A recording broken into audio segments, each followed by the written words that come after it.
Phoenix Audio presents. And I looked, and behold, a pale horse, and his name that sat upon him was Death, and hell followed with him, and power was given unto them over the fourth part of the earth, to kill with sword, and with hunger, and with the beasts of the earth. Book of Revelation, chapter 6, verse 8. There have been many related sequential coincidences all throughout my life, incidents that by themselves would have led nowhere. Statistically, the odds against the same are a related sequence of events happening to one individual are astronomically high. It is this series of incidents that have convinced me that God has had a hand in my life. I do not believe in fate. I do not believe in accidents.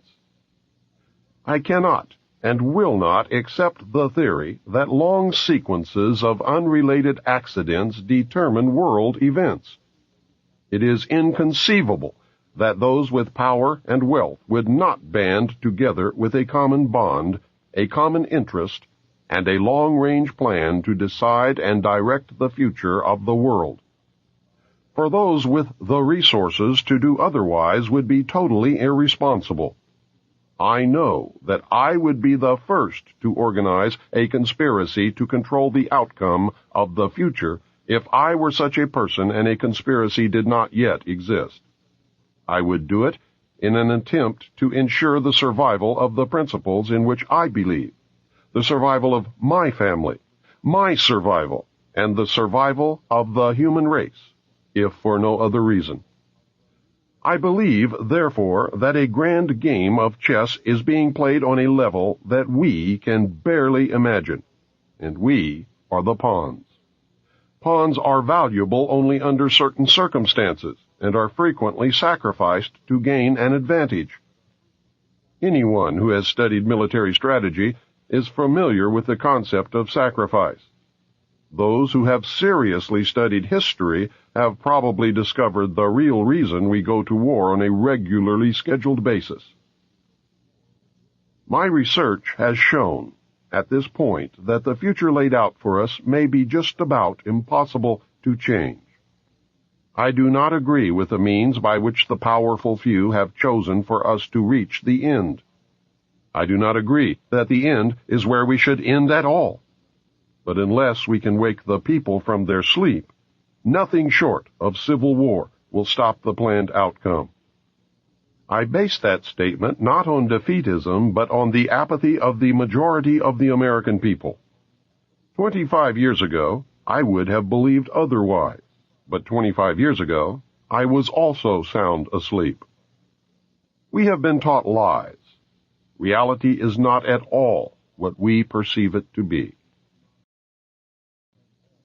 We cannot survive any longer by hanging on to the falsehoods of the past.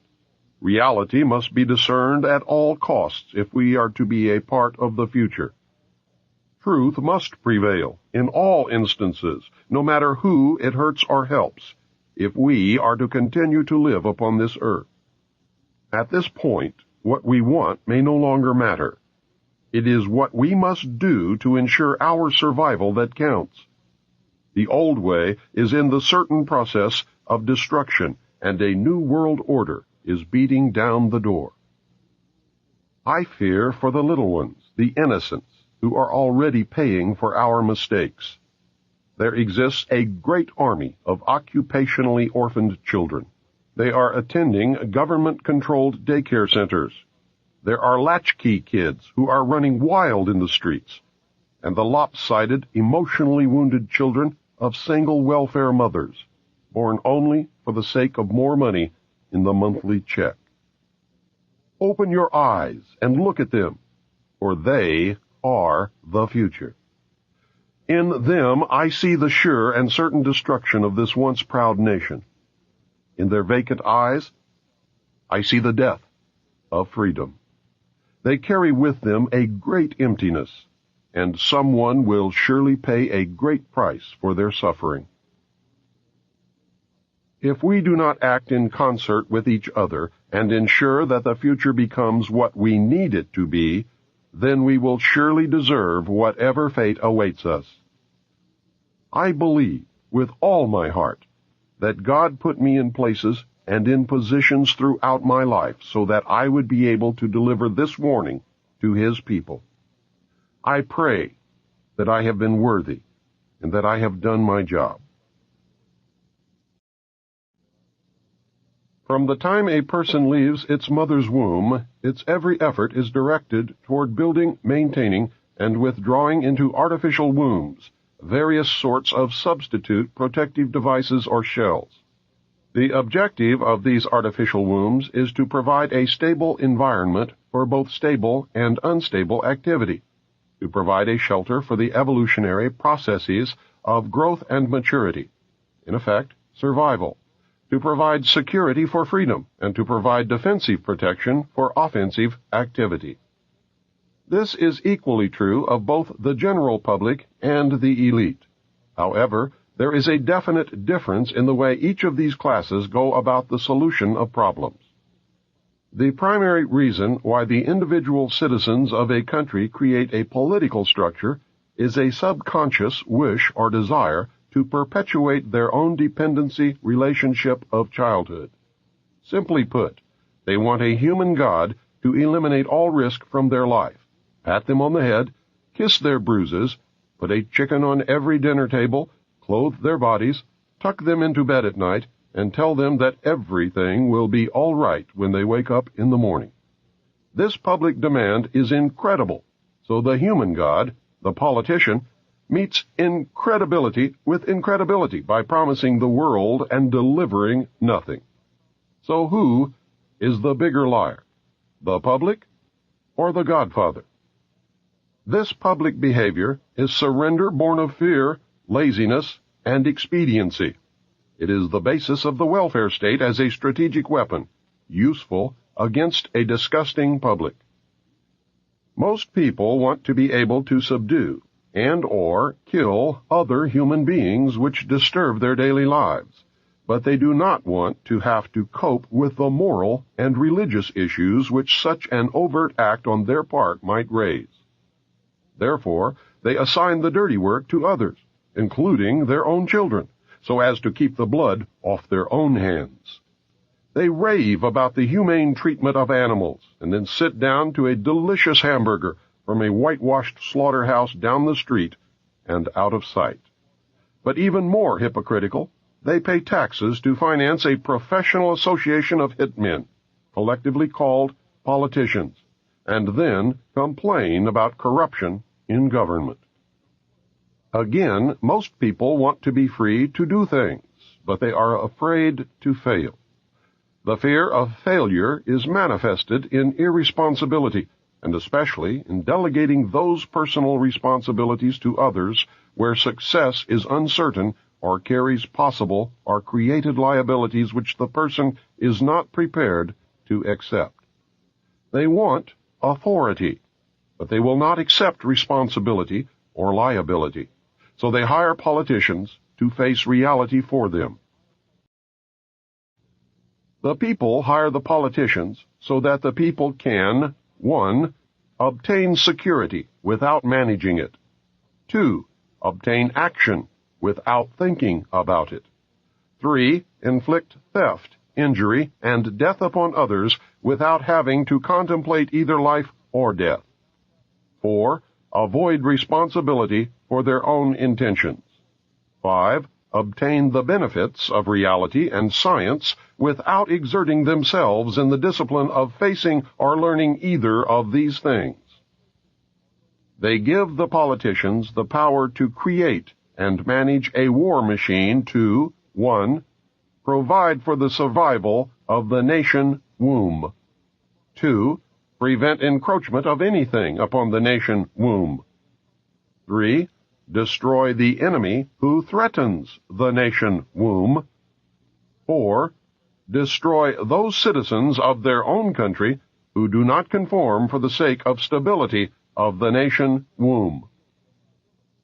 Politicians hold many quasi-military jobs, the lowest being the police, which are soldiers, the attorneys and the CPAs next, who are spies and saboteurs, and the judges, who shout the orders and run the closed Union military shop for whatever the market will bear. The generals are industrialists. The presidential level of commander-in-chief is shared by the international bankers. The people know that they have created this farce and financed it with their own taxes, but they would rather knuckle under than be the hypocrite.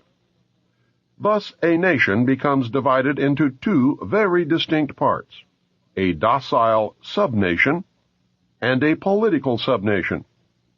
The political subnation remains attached to the docile subnation, tolerates it, and leeches its substance until it grows strong enough to detach itself and then devour its parent.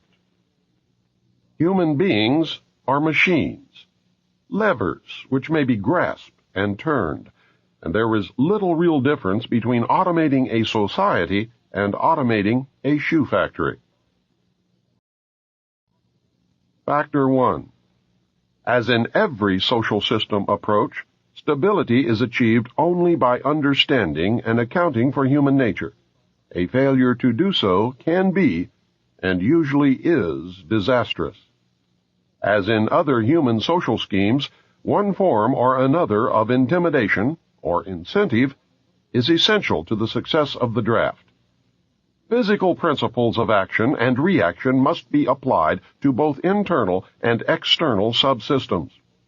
To secure the draft, individual brainwashing, programming, and both the family unit and the peer group must be engaged and brought under control. Factor 2. Father. The man of the household must be housebroken to ensure that Junior will grow up with the right social training and attitudes. The advertising media, etc., are engaged to see to it that father-to-be is compliant before or by the time he is married. He is taught that he either conforms to the social notch cut out for him, or his sex life will be hobbled, and his tender companionship will be zero. He is made to see that women demand security more than logical, principled, or honorable behavior. By the time his son must go to war, father, with jelly for a backbone, will slam a gun into Junior's hand before father will risk the censure of his peers or make a hypocrite of himself by crossing the investment he has in his own personal opinion or self-esteem.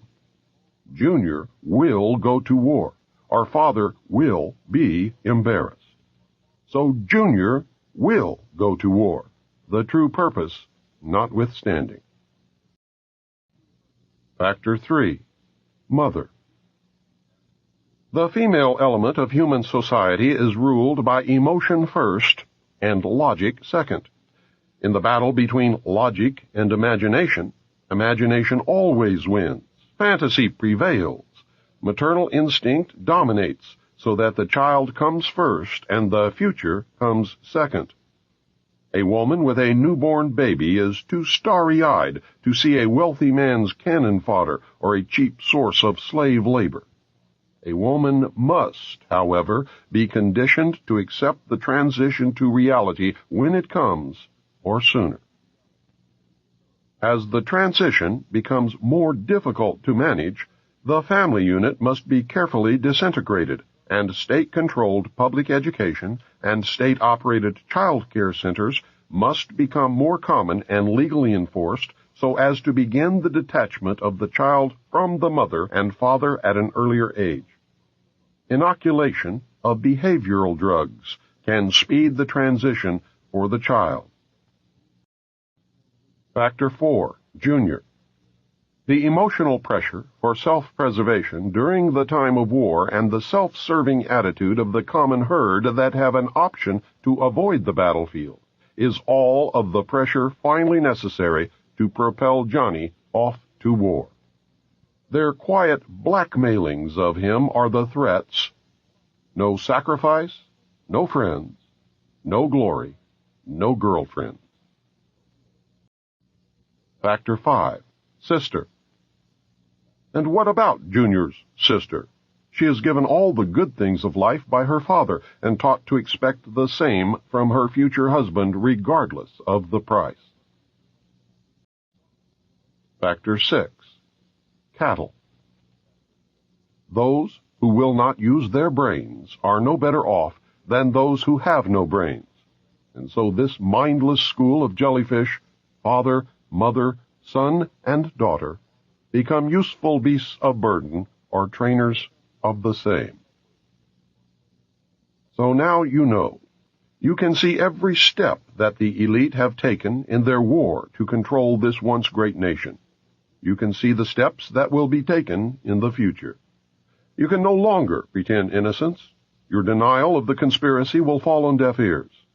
This tape is part of the education that will give Americans the weapons needed in the coming months and years of hardship as the New World Order struggles to be born. Truths cannot be negated or shrugged away. The message is this: you must accept that you have been cattle, and the ultimate consequence of being cattle, which is slavery, or you must prepare to fight, and if necessary die to preserve your God-given right to freedom. History is replete with whispers of secret societies, accounts of elders or priests who guarded the forbidden knowledge of ancient peoples, prominent men meeting in secret who directed the course of civilization are recorded in the writings of all people. The oldest is the Brotherhood of the Snake, also called the Brotherhood of the Dragon, and it still exists under many different names. The Brotherhood of the Snake is devoted to guarding the secrets of the ages and to the recognition of Lucifer as the one and only true God.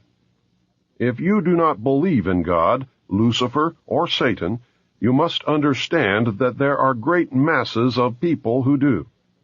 I do not believe in racism, but millions do, and their beliefs and actions based upon those beliefs will affect me.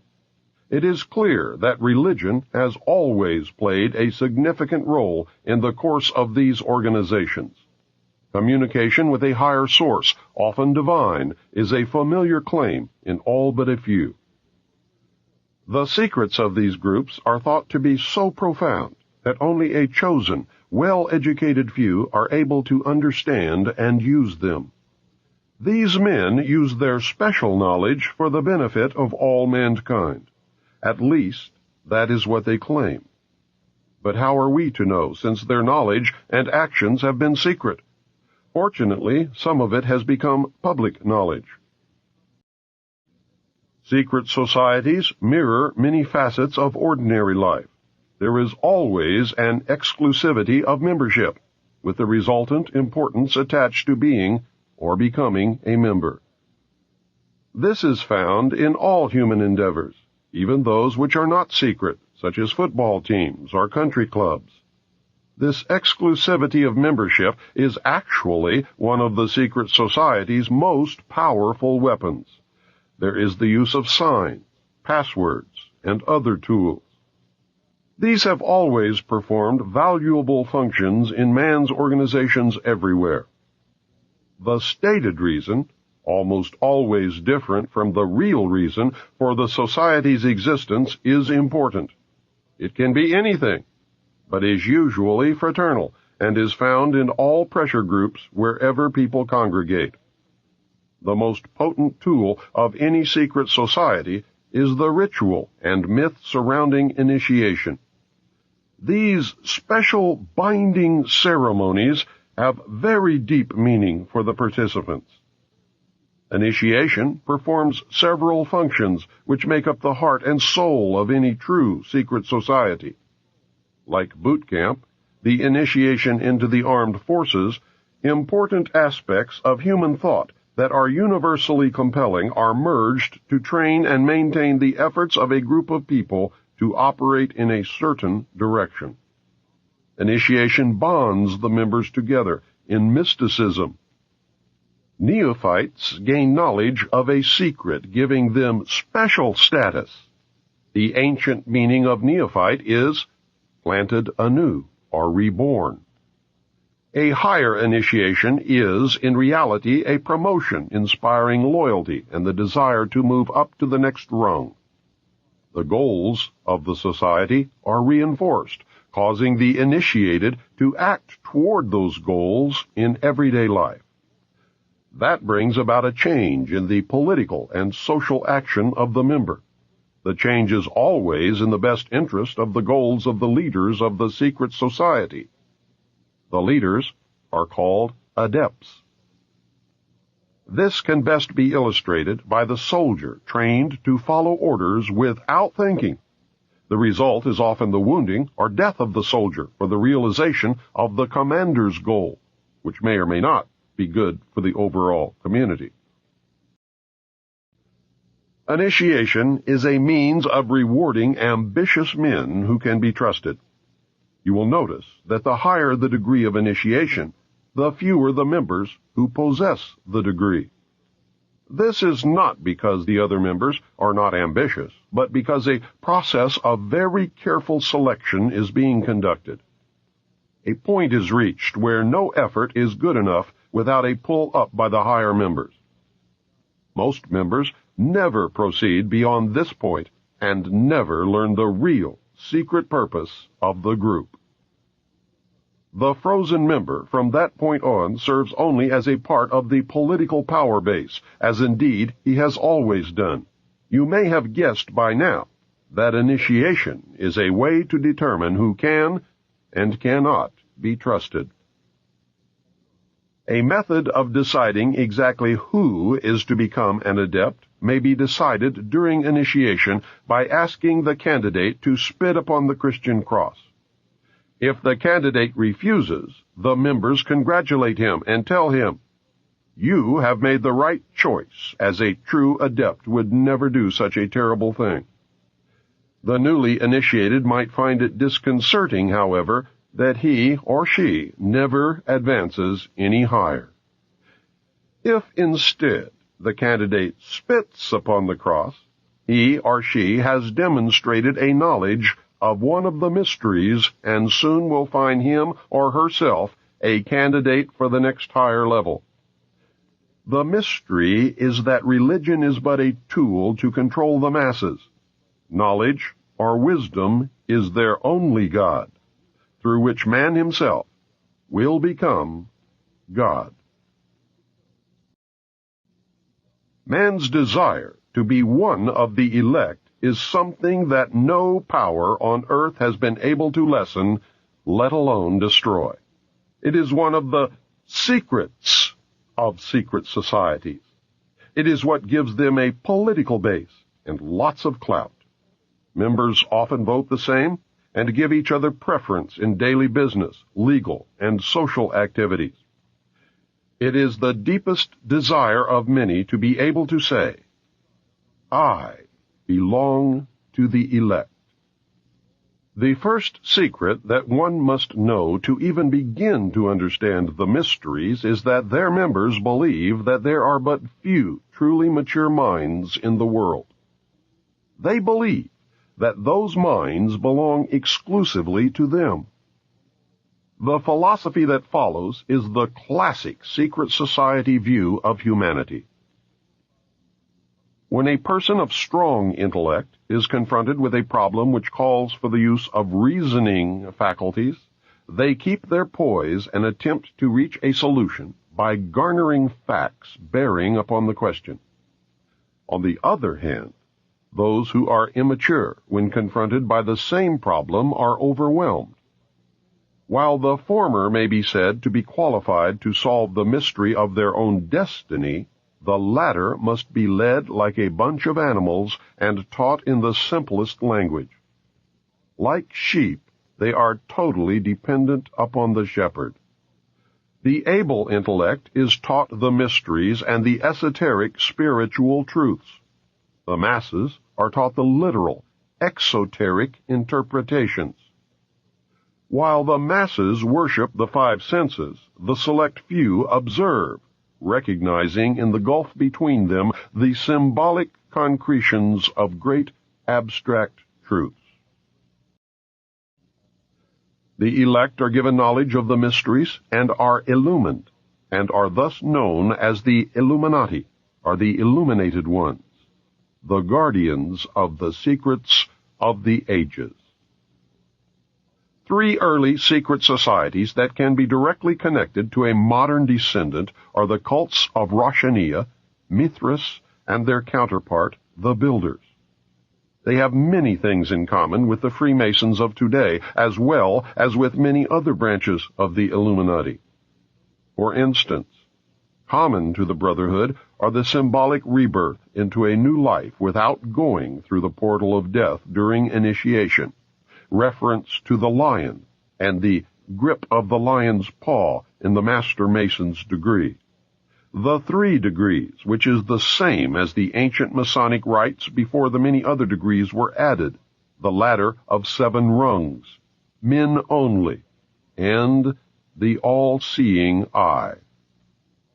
Of special interest is the powerful society in Afghanistan in ancient times called the Roshaniya, Illuminated Ones. There are actually references to this mystical cult going back through history to the House of Wisdom at Cairo.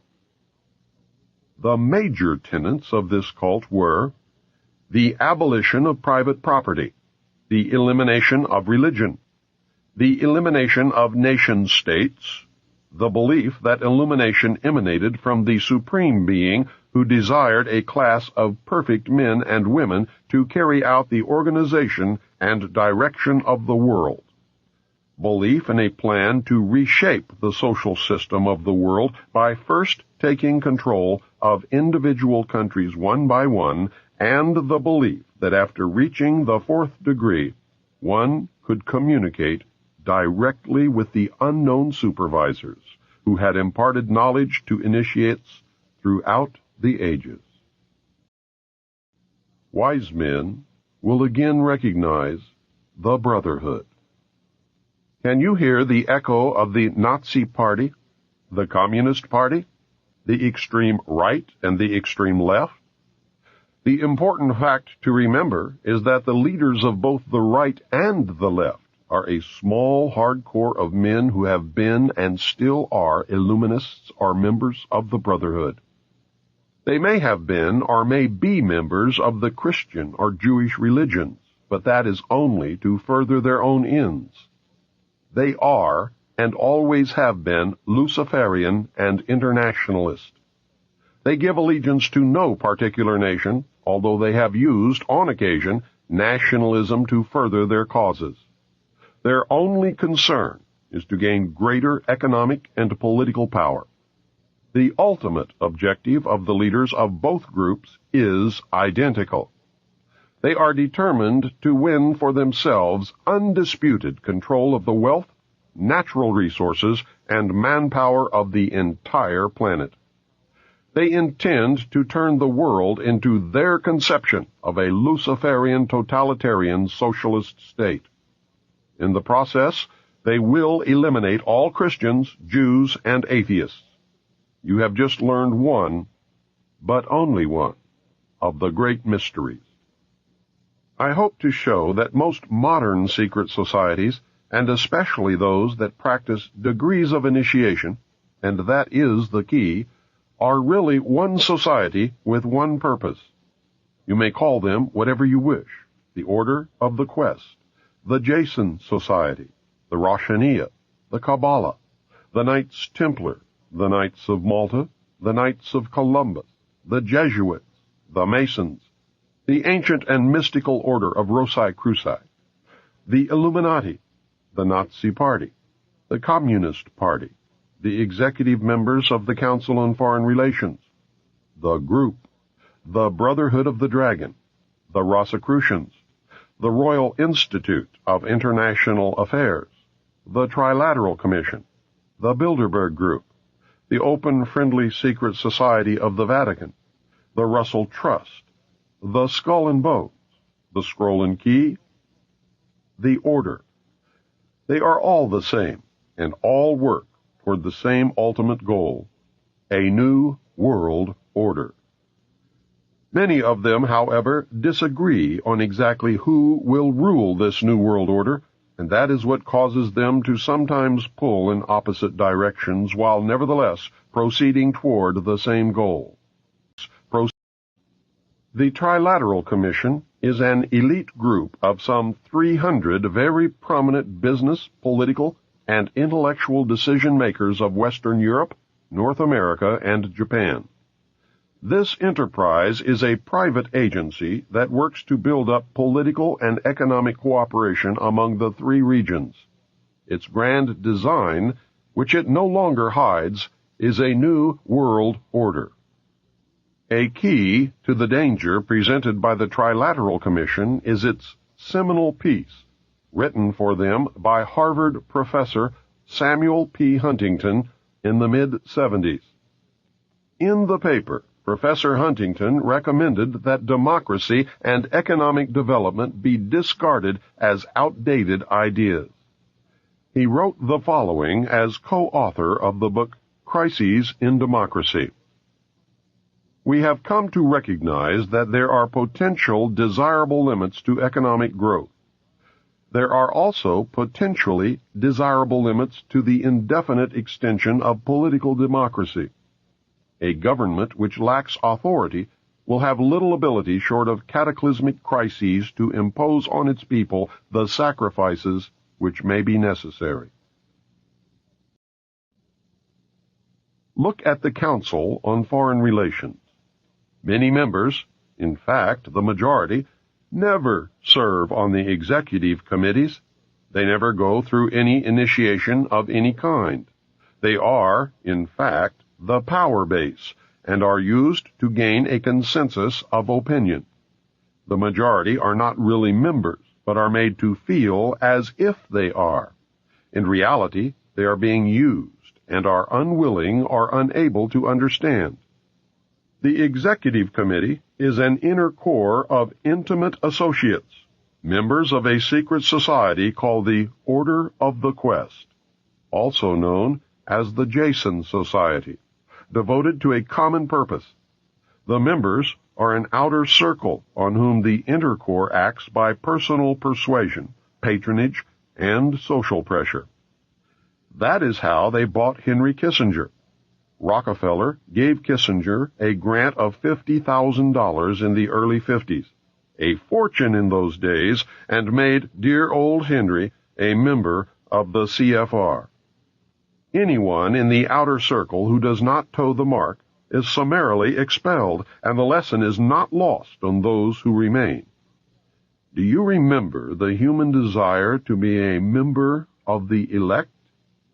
That is the principle at work. The Council on Foreign Relations has been the foremost flank of America's foreign policy establishment for more than half a century. The Council on Foreign Relations is a private organization of business executives, scholars, and political leaders that studies global problems and plays a key role in developing United States foreign policy. The CFR is one of the most powerful semi-official groups concerned with America's role in international affairs. It is controlled by an elect group of men recruited from the Skull and Bones and the Scroll and Key societies of Harvard and Yale, which are both chapters of a secret branch of the Illuminati known as Chapter 322 of the Order. The members of the Order make up the Executive Committee of the Council on Foreign Relations after undergoing initiation into the Order of the Quest, also known as the Jason Society. The Council on Foreign Relations is an offshoot sister organization to the British Royal Institute of International Affairs. Their goal is a new world order. Although it existed as a dinner club in New York, it did not take on its present power until 1921, when it merged with the Royal Institute of International Affairs and received its financial base from J.P. Morgan, the Carnegie Endowment, the Rockefeller family, and other Wall Street banking interests. The Council on Foreign Relations controls our government. Through the years, its members have infiltrated the entire executive branch, State Department, Justice Department, Central Intelligence Agency, and the top ranks of the military. Every director of the Central Intelligence Agency has been a member of the CFR. Most presidents since Roosevelt have been members. The members of the CFR dominate ownership of the press, and most, if not all, of America's top journalists are members. The CFR does not conform to government policy. The government conforms to CFR policy. I read top-secret documents while with naval intelligence that stated that President Eisenhower had appointed 6 of the executive committee members of the CFR to sit on the panel called Majesty 12, also known as Majority 12 for security reasons.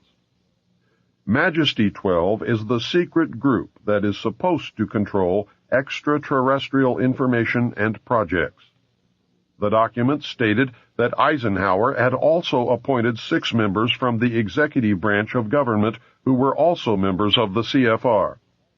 The total membership of Majesty 12 was 19, including Dr. Edward Teller and the 6 members from the Jason Scientific Group. Again, whether this is true or disinformation depends solely upon the existence of aliens. The CFR is a secret society in that it forbids the taking of notes or the publishing of minutes of its meetings. Any member who divulges the subject or any part of any conversation or talk that took place during a meeting is terminated. The goal of the Council on Foreign Relations is a new world order.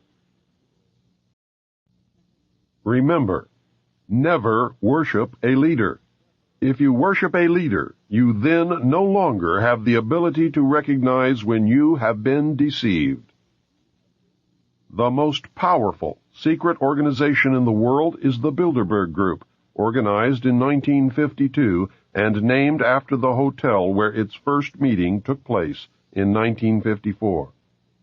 The man who organized the Bilderberg Group, Prince Bernhard of the Netherlands, has the power to veto the Vatican's choice of any pope it selects. Prince Bernhard has this veto power because his family, the Habsburgs, are descended from the Roman emperors. Prince Bernhard is the leader of the black families. He claims descent from the house of David and thus can truly say that he is related to Jesus. Prince Bernhard, with the help of the CIA, brought the hidden ruling body of the Illuminati into public knowledge as the Bilderberg Group. This is the official alliance that makes up the world governing body. The core of the organization is 3 committees made up of 13 members each.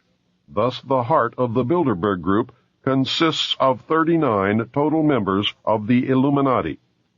The 3 committees are made up exclusively of members of all the different secret groups that make up the Illuminati, the Freemasons, the Vatican, and the black nobility. This committee works year-round in offices in Switzerland.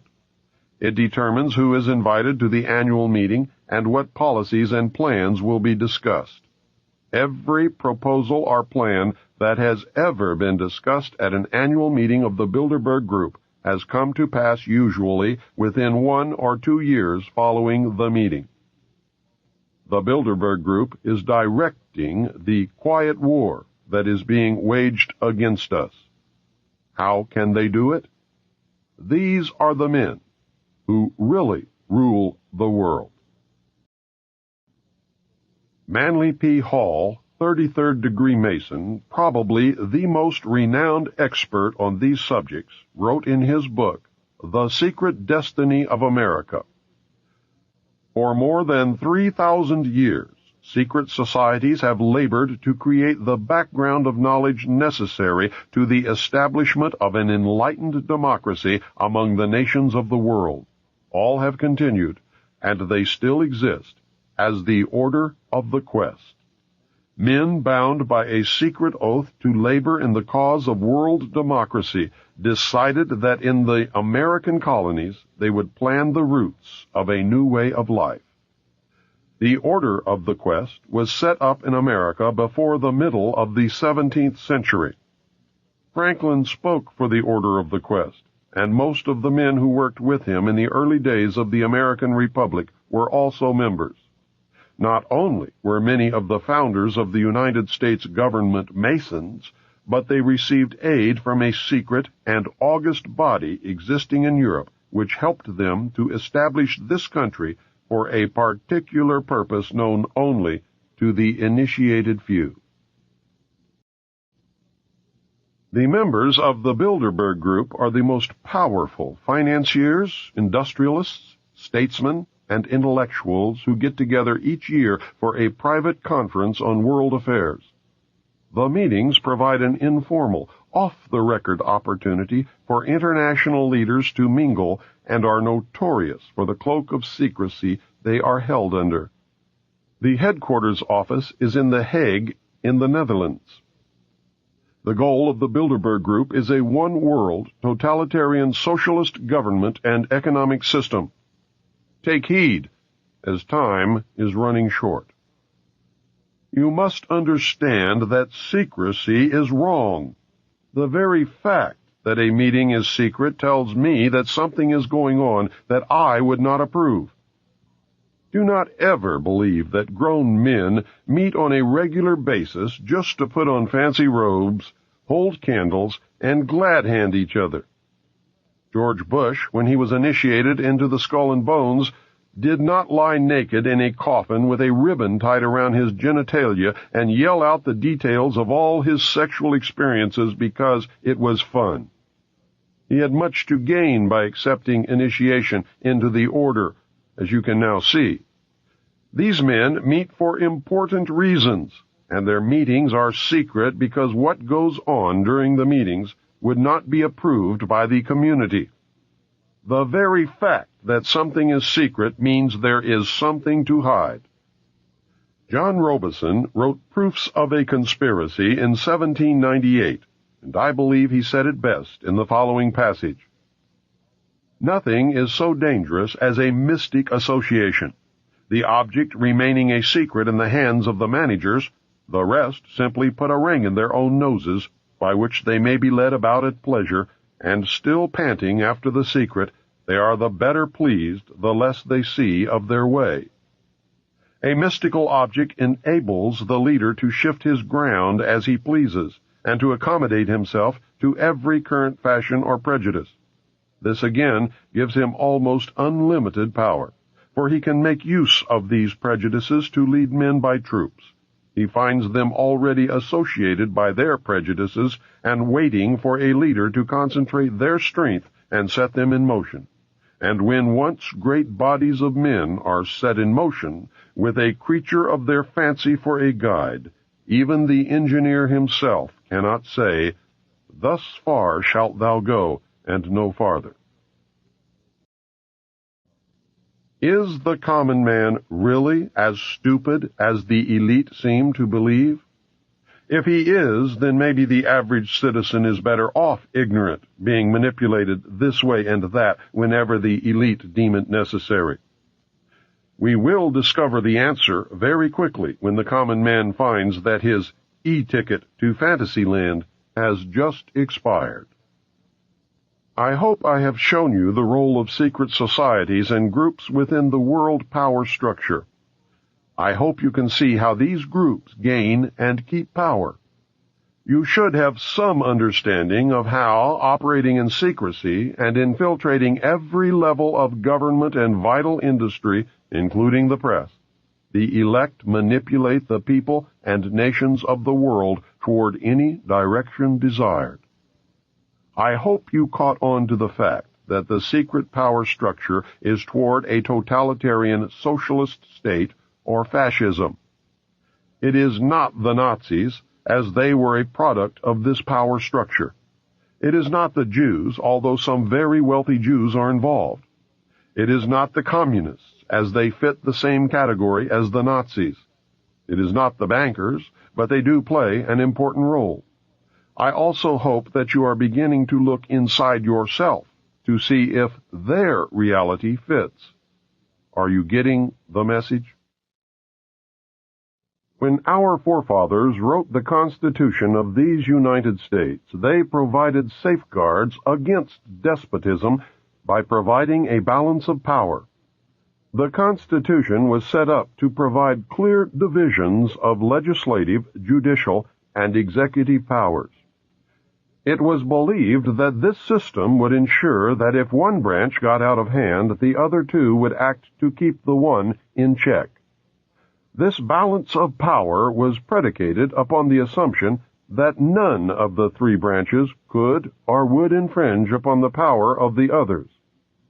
The Constitution is clear on the functions of each of the branches. The legislative will make the laws. The judicial will interpret the law. The executive will decide policy and enforce the law. This, of course, is the simplest of explanations, but this is not a textbook on government. My intent is to acquaint you with simple basics of the balance of power so that you can then understand how it has been subverted. The legislature, made up of Congress in the form of the House and Senate, is required to publish the laws that are made, and this is done in the Congressional Record and the Federal Register. Pending or past legislation can be obtained by citizens through their congressmen or from the government printing office. Citizens cannot be held responsible for the law if it is not made available to them. It is paradoxical that the government body most representative of the American citizen is the one that has been the most easily subverted. Through political action committees, payoffs, pork barrel politics, professional politicians, congressmen who are members of secret societies, and through greed and fear, our representatives and senators quit representing us long ago. Congress has tremendous powers, but fails in most cases to exercise even a token amount. How is it that our legislature has allowed and at times encouraged the executive branch to write law? You probably did not know that the President and others in the executive branch of the government can and do write law.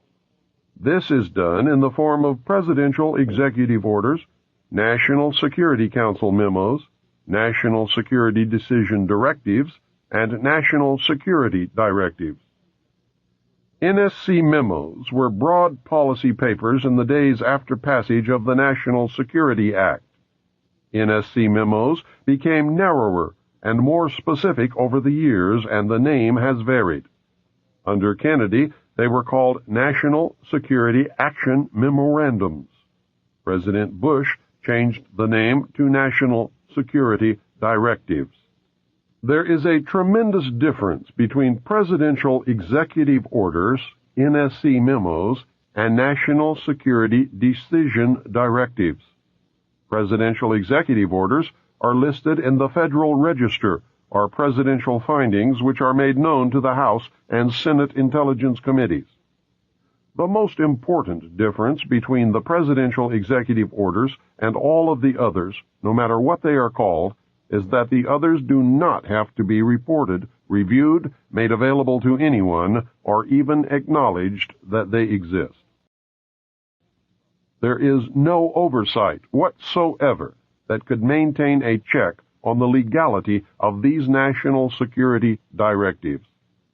The President and others within the executive branch have used these super-secret directives to skirt the balance of power and write law without anyone's knowledge.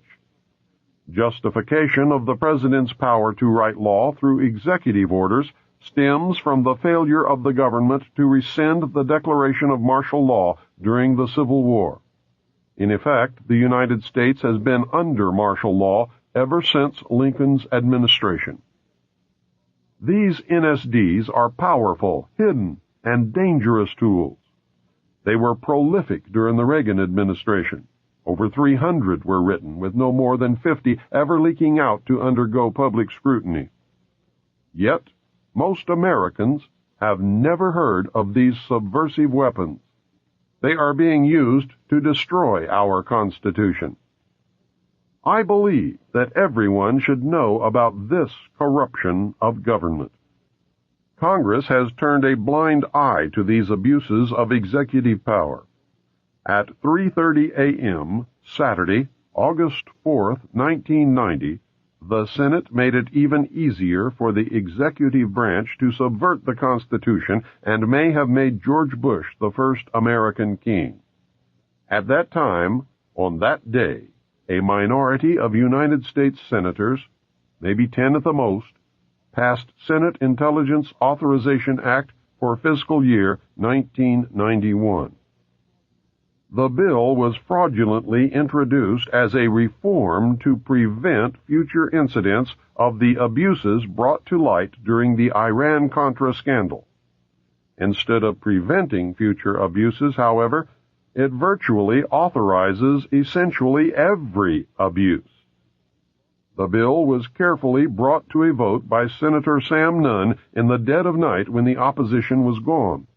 It effectively transfers most authority over the United States government directly into the hands of the President and thus directly into the hands of the secret government. The President was given the power to initiate war, appropriate public funds, define foreign policy goals, and decide what is important to our national security. In Oversight of Intelligence Activities, Title VII, Senate Bill 2834 authorizes the following. Gives the President power to initiate covert actions. This has never before been given to the President. Prevents Congress from stopping the President's initiation of covert actions. Allows the President to use any federal departments, agencies, or entities to operate or finance a covert operation. Empowers the President to use any other nation or private contractor or person to fund or operate a covert action. Redefines covert actions as operations necessary to support foreign policy objectives of the United States, a definition that is so vague and broad as to be essentially unlimited. For the first time officially claims the right of the United States to secretly interfere in the internal, political, economic, or military affairs of other countries in direct and flagrant violation of international law.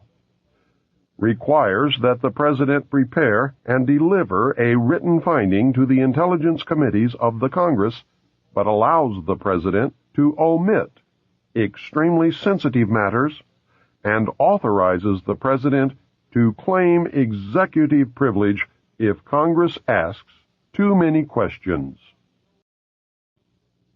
There are no penalties in the bill for violating any of its provisions, including the provision requiring a finding. Why should there be? This bill has literally handed the power of all the branches of government to the President on a silver platter. The bill effectively prevents any oversight by anyone and allows the executive branch to skirt the law and to escape accountability.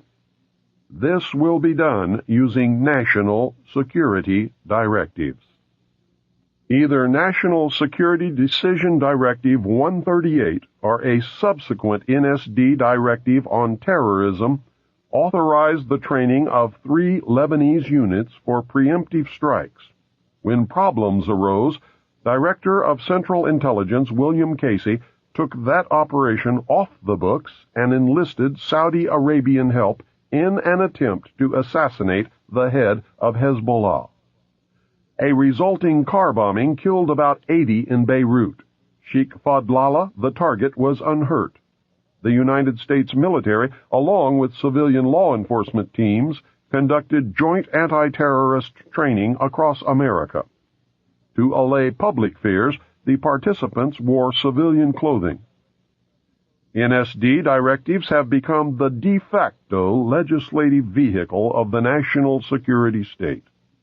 It has become known through the research of Susan Fitzgerald, a research consultant at the Fund for Constitutional Government in Washington who has collected declassified NSD directives, that many were released without the White House letterhead at the top of the page and without the President's signature at the bottom. This, she speculates, is to conceal the fact that the signatures on some of them would reveal that they had been made by autopen, not by Ronald Reagan's own hand. That should give you a taste of what we are up against. Please understand that virtually all but a very few NSD directives still remain classified, and unless the public forces disclosure, their effect will probably never be known. Somewhere within the volumes of secret NSD directives, there is a plan to suspend the Constitution of the United States of America. The existence of this plan surfaced during the Iran-Contra hearings. Congressman Jack Brooks, Democrat from Texas, attempted to bring it into the open. When he asked Colonel Oliver North directly if North had ever helped draft a plan to suspend the Constitution, Brooks was silenced by the committee chairman, Senator Daniel K. Inouye, Democrat from Hawaii. Senator Inouye stated that the subject dealt with national security, and any questions regarding the matter could be brought up during a closed-door session. We never learned the outcome. I would like to know who gave anyone, in any branch of government, with any title, the right to suspend the Constitution at any time, for any reason, under any conditions. I believe the plan to suspend the Constitution is directly tied to the underground facility called Mount Weather and to the Federal Emergency Management Agency known as FEMA. Mount Weather is so shrouded in secrecy that 99.9% of Americans have never heard of it. FEMA, however, is another story. Remember Hurricane Hugo? Remember the federal agency FEMA that was sent to handle the emergency and was thrown out by the citizens because of gross incompetence? FEMA was incompetent because emergency management is just a guise for its real purpose, which is to take over local, state, and federal government in case of a national emergency. The only way FEMA could do such a thing is if the Constitution were suspended and martial law were to be declared.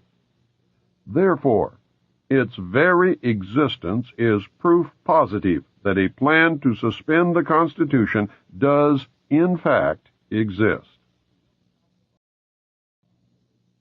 Just outside of a sleepy little town called Bluemont, Virginia, about 46 miles west of Washington, D.C., is an area of wilderness covering what has been called the toughest granite rock in the eastern United States. The area is surrounded by signs marked Restricted Area, and this installation has been declared a restricted area. Unauthorized entry is prohibited. Other signs state, all persons and vehicles entering hereon are liable to search. Photographing, making notes, drawings, maps, or graphic representations of this area or its activities is prohibited. Such material found in the possession of unauthorized persons will be confiscated. Internal Security Act of 1950.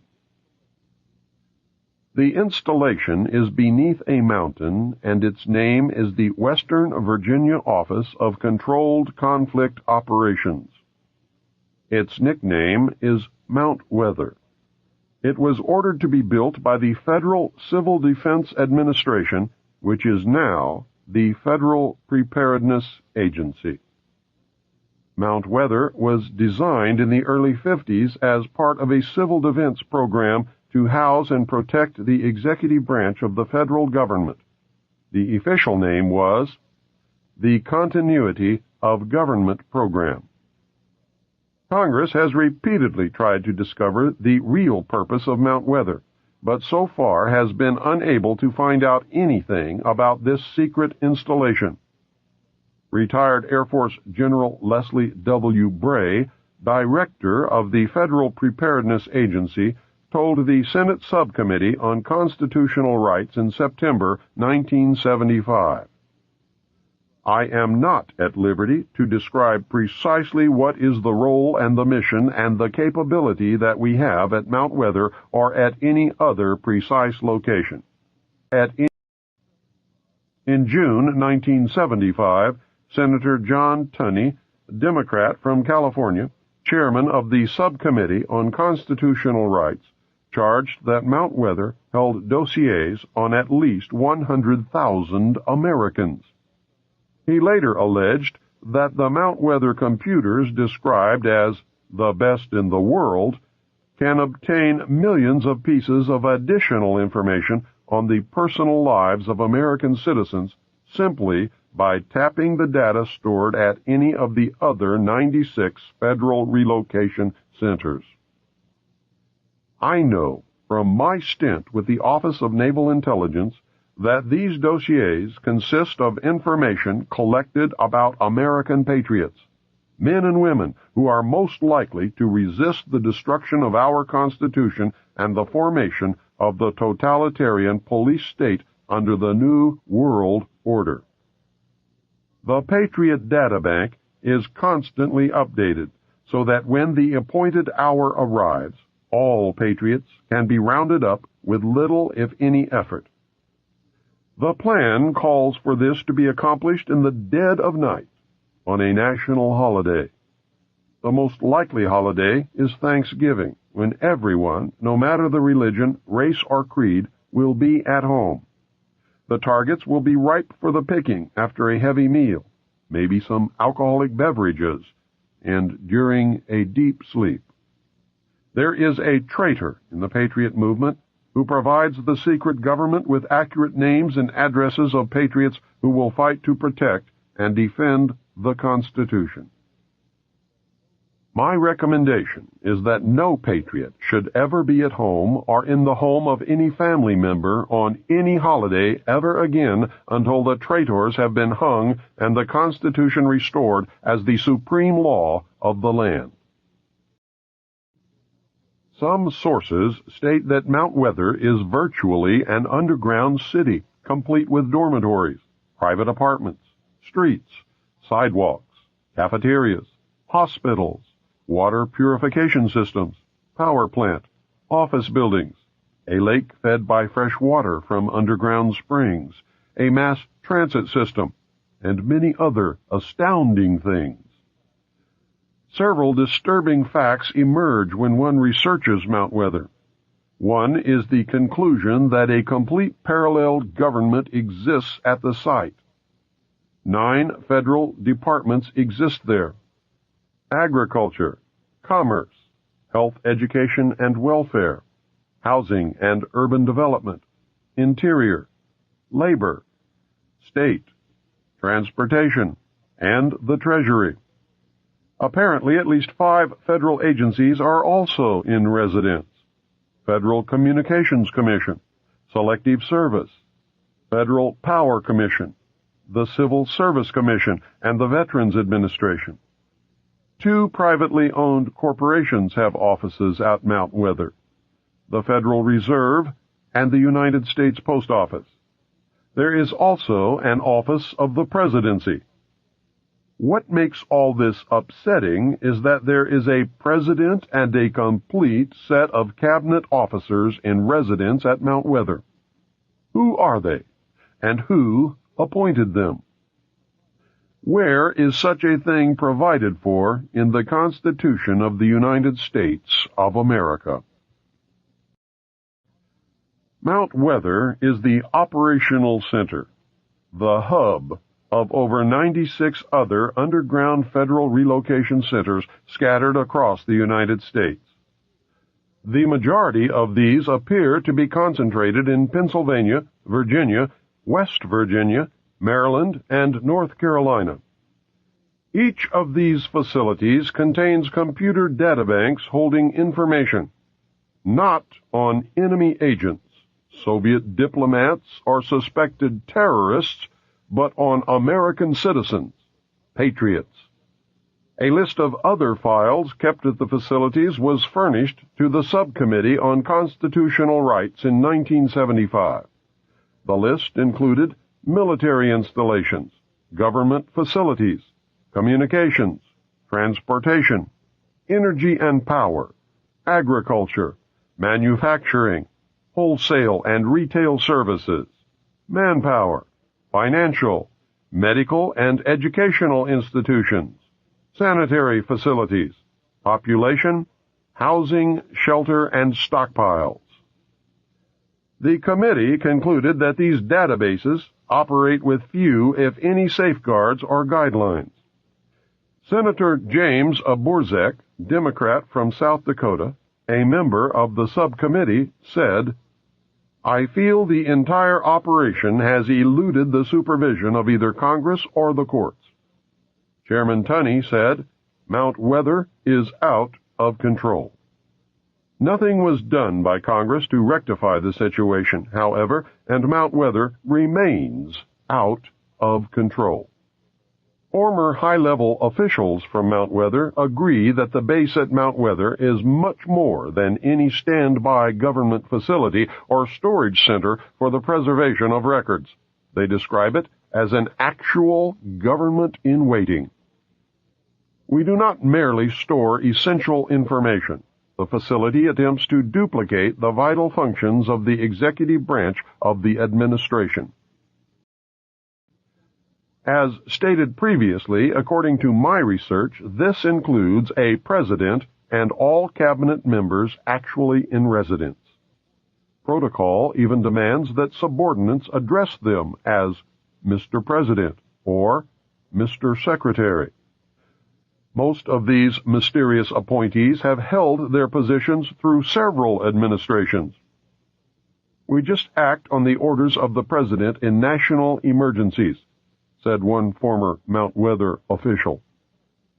The Federal Preparedness Administration, known as FPA, in its 1974 annual report stated that studies conducted at Mount Weather involve the control and management of domestic political unrest where there are material shortages such as food riots, or in strike situations where the FPA determines that there are industrial disruptions and other domestic resource crises. The report states that the bureaucracy at Mount Weather invokes what it calls civil crises management. Officials who were at Mount Weather and who have furnished us with data say that during the 1960s, the complex was actually prepared to assume certain governmental powers at the time of the 1961 Cuban Missile Crisis and the assassination of President Kennedy in 1963. The source said that the installation used the tools of its civil crises management program on a standby basis during the 1967 and 1968 urban riots and during a number of national anti-war demonstrations against the administration by the American people. Daniel J. Cronin, who was the assistant director for the FPA, outlined a massive surveillance and manipulation program that is directed against the American population on a continuing basis. The FPA has organized an impressive armament of resources and equipment. Mr. Cronin described in an interview his agency's attitude toward its wide-ranging surveillance program. "We try to monitor situations," he said, "and get to them before they become emergencies. No expenses spared in the monitoring program." He cited reconnaissance satellites, local and state police intelligence reports, and law enforcement agencies of the federal government as examples of the resources available to the FPA for information gathering. The only document that I was able to find that attempts to outline some of the statutory authority of Mount Weather is Executive Order 11490. It was drafted by General George A. Lincoln, former director for the Office of Emergency Preparedness which preceded the FPA and was signed into law by President Nixon in October of 1969. Executive Order 11490 superseded Executive Order 11051, signed on October 2, 1962, by President Kennedy. Kennedy's order used the language, "Whereas national preparedness must be achieved, as may be required to deal with increases in international tension with limited war or with general war, including attack upon the United States." Nixon's order began, "Whereas our national security is dependent upon our ability to assure continuity of government at every level in any national emergency type situation that might conceivably confront the nation." Nixon has deleted any reference to war, imminent attack, and general war from the order and replaced them with the phrase, "during any emergency that might conceivably occur." Nixon's order, which is the one in effect today, allows the government, in the form of FEMA, to suspend the Constitution for literally any reason they decide to call a national emergency. I cannot find a plan or executive order anywhere which outlines any procedure or allowance for the restoration of the Constitution after a national emergency has ended. This leads to the obvious conclusion that no restoration of the Constitution is contemplated or desired by those in power. In 1975, Senator Tunney expressed concern when he said, "We know from what we've heard in the press that 15,000 names were being maintained by the Federal Bureau of Investigation for detention in an emergency. We also know that the Internal Revenue Service had its files on individual taxpayers. We know that the CIA had their Operation Chaos, and that the National Security Agency has the records of conversations that have been intercepted electronically. My question is this: is there anyone like yourself, General Bray, that is in control of the overall access to this data if it is maintained in a relocation site?" And your answer, as I understood it, is no. Then he continued, "General Bray, I must say that I still don't know who's in control of these relocation centers. You say you don't have that knowledge, and still we don't know from the 3 witnesses that we had here today that they had information as to who has control of those centers." "I am not at liberty," Bray answered, "to describe precisely what is the role and the mission and the capability that we have at Mount Weather or at any other precise location. I firmly believe that our continuity of government program has not provided continuity at all, but has been the instrument for discontinuing open and democratic government, and that the very program designed to protect Americans has actually been turned against us." There's a guy by the name of Buster Horton. He's a member of FEMA, and he's a member of the interdepartmental unit which is empowered in the event of a national security emergency to become the unelected national government, a sort of FEMA secret government, so to speak. A pretext for invoking those emergency measures can be found almost daily in the newspapers.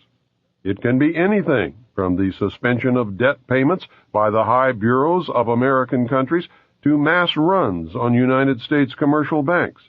And that's an issue, by the way, that was being handled personally by the National Security Council and Brent Scowcroft. To food shortages, to the drug war. The whole bit, anything, any disaster emergency declared at all, even including the oil spill from the Exxon tanker in Alaska. If the president had declared a national emergency, that could have triggered it. Any instability in the Middle East, anything, in fact, and they've already tested their capabilities in April 1984 with Rex 84A, and that was designed to test the readiness of the United States civilian and military agencies to respond to serious national security crises. Now, the executive order that will implement this, the Executive Order 11051, details responsibilities to the Office of Emergency Planning, or FEMA. It gives authorization to put all executive orders into effect in times of national emergency declared by the President, increased international tension, or economical or financial crises. Note that it covers domestic crises but does not even mention war or nuclear attack. Now, the only thing that has to happen for FEMA to be able to implement all the executive orders, emergency executive orders, is for the President to declare a national emergency of any type, as long as it's a national emergency. Executive Order 10995 provides for the takeover of the communications media. Executive Order 10997 provides for the takeover of all electric, power, petroleum, gas, fuels, and minerals. Executive Order 10988 provides for the takeover of food resources and farms. Executive Order 10999 provides for the takeover of all modes of transportation, control of highways, seaports, and etc. Executive Order 11,000 provides for mobilization of all civilians into work brigades under the government supervision. Executive Order 11001 provides for governmental takeover of all health, education, and welfare functions. Executive Order 11002 designates the Postmaster General to operate a national registration of all persons. Executive Order 11003 provides for the government to take over airports and aircraft. Executive Order 11004 provides for the Housing and Finance Authority to relocate communities, designate areas to be abandoned, and establish new locations for populations. Executive Order 11005 provides for the government to take over railroads, inland waterways, and public storage facilities. Now, all of these were combined under Nixon into one huge executive order which allows all of this to take place if the President declares a national emergency, and it can be implemented by the head of FEMA, not by the President. The President has already given him that power under these executive orders. All of these were combined into Executive Order 11490, and that was signed by President Carter on July 20th, 1979, and is, in fact, law. Now, remember what North said during the Iran-Contra hearing. He said that they were prepared to suspend the Constitution of the United States, and he said if it hadn't been for their getting caught, that this would have happened. And all that did was delay it. This is what is still going to happen. President Bush issued a new executive order delegating to the director of FEMA powers which were vested in the President by the Disaster Relief and Emergency Assistance Act of 1988.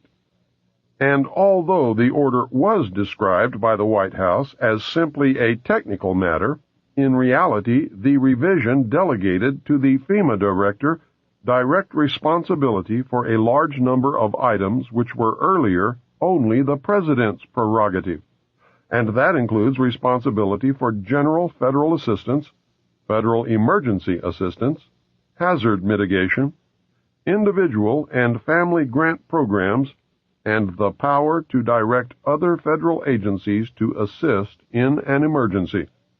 And that's the key. All other federal agencies will come under FEMA.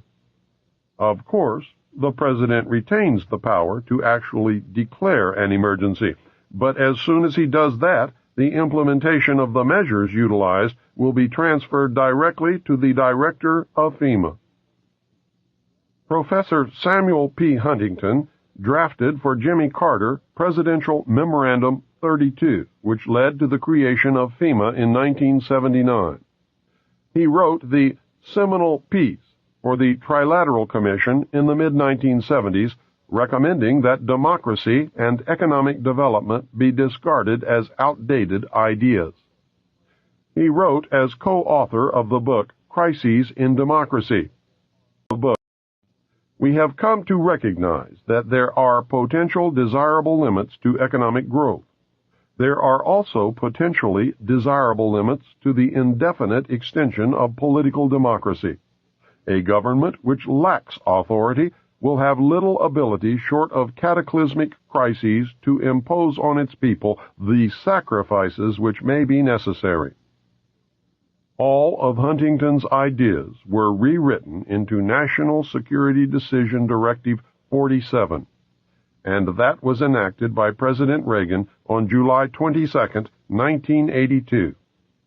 It identified important areas to be upgraded, such as the nation's industrial base to maintain the national defense, but it nonetheless, and this is very important, laid the groundwork for the secret government's options to institute a police state, and its title is Emergency Mobilization Preparedness. It ordered preparedness measures that involved the waiving or modification of socio-economic regulations that delay emergency responses and that should receive priority attention. It also specified that preparedness measures that are or may be impeded by legal constraints be identified in the priority task that lays the groundwork for the suspension of the Constitution. This has nothing to do with the right wing, left wing, or any other damn thing. It has to do with the Illuminati taking over this country and joining in the New World Order. I give lectures all over the United States. At some point before, during, or after every lecture, some well-meaning but misguided soul tells me that I have it all wrong, and that it's the Jews, the Catholics, the communists, or the bankers that are the cause of all our ills. The target group is blamed for everything that has ever gone wrong. Power over everyone and everything is always attributed to this group, whichever group it happens to be at that moment to that person. These poor people are on the right track in that there has been and certainly is a conspiracy to bring about a totalitarian world order. They are completely off track to think that any one ethnic, religious, or financial group alone could ever muster enough power to bring its plan to fruition. One group, you see, would always be opposed by all of the other special interest groups that exist and have always existed throughout history. That is, unless they were all really the same group, the Illuminati, or for some reason they became unified, the Bilderberg Group. The one-group scenario, except for the Illuminati, has been used effectively to divert your attention away from the truth. It has caused you to fight each other in a manipulation that always leads the real conspiracy closer to its ultimate goal, a new world order. Following World War II, something happened that was to have tremendous significance for the future of all mankind. The intellectuals took note of this happening and brought it to the attention of the world power elite. The elite were severely shaken by the predicted repercussions of this event. They were told that by or shortly after the year 2000, the total collapse of civilization as we know it and the possible extinction of the human race could occur. It could occur, that is, if we did not destroy the earth with nuclear weapons before then. They were told that the only things that could stop these predicted events would be severe cutbacks of the human population, the cessation or retardation of technological and economic growth, the elimination of meat in the human diet, strict control of future human reproduction, a total commitment to preserving the environment, colonization of space, and a paradigm shift in the evolutionary consciousness of man. Those in power immediately formed an alliance and set about bringing the recommended changes to fruition through propaganda, mind control, and other manipulations of the masses. The Illuminati's prayers had been answered. What was this event that caused so much consternation and changed forever the future of the world? Millions of soldiers returned from war. The soldiers found lonely, eager women waiting for them. The greatest coupling in the history of the human race occurred. The result was everyone born between 1941 and 1955 and the children that they would eventually produce. It was me, and you, and everyone who lives today. It was the great worldwide baby boom. It was the culmination of all men's efforts to survive through history. It was modern medicine, better diets, heat in winter, pure running water, and proper disposal of sewage. It was the point in history when the birth rate so exceeded the death rate that the world's population doubled between 1957 and 1990. It was the most wonderful time in the history of the world, but it was also the worst. It signaled the end of man's most precious achievement. An alliance of all of the powers on earth, open and hidden, decided that individual freedoms could no longer be tolerated in the interest of the preservation of the human race. They believed the common man could not be trusted. What had been the unfulfilled dream of many individual groups became reality by the concentration of power in the alliance known as the Bilderberg Group. What had been impossible before was now promised. The new world order that so many had envisioned was now a certainty. The first study was made during World War II to determine the impact of the returning soldiers upon the economy. The results mobilized the ruling elite. A second secret study was conducted in 1957 by scientists meeting in Huntsville, Alabama. It confirmed the results of the first. The conclusion was that civilization as we know it would collapse shortly after the year 2000 unless the population was seriously curtailed. Studies were done to determine a method to arrest the population explosion before the point of no return would be reached. It was determined that an immediate attack on the problem would involve 2 points of intervention. The first was to lower the birth rate, and the second was to increase the death rate. To lower the birth rate, several programs were put into motion. The first was the development of positive birth control methods using diaphragms and condoms, foam and birth control pills, and sterilization, abortion, and hysterectomy procedures. These were developed and implemented. The women's liberation movement was started with the demand for free abortions, using pro-choice as its rallying cry. Homosexuality was encouraged, and gay liberation was born. Homosexuals do not have children. Zero population growth became a hot subject at cocktail parties. Individual freedom, the heat of the moment, religion, and the old blue laws sabotaged these efforts, and while zero population growth became a reality in some areas, population increased rapidly in others. The only alternative left to the world's ruling elite was to increase the death rate. This was a difficult thing to do, as no one wanted to pick people out of a crowd and line them up for execution. Neither did they relish the possible consequences of an enraged public upon discovering that they were being systematically murdered.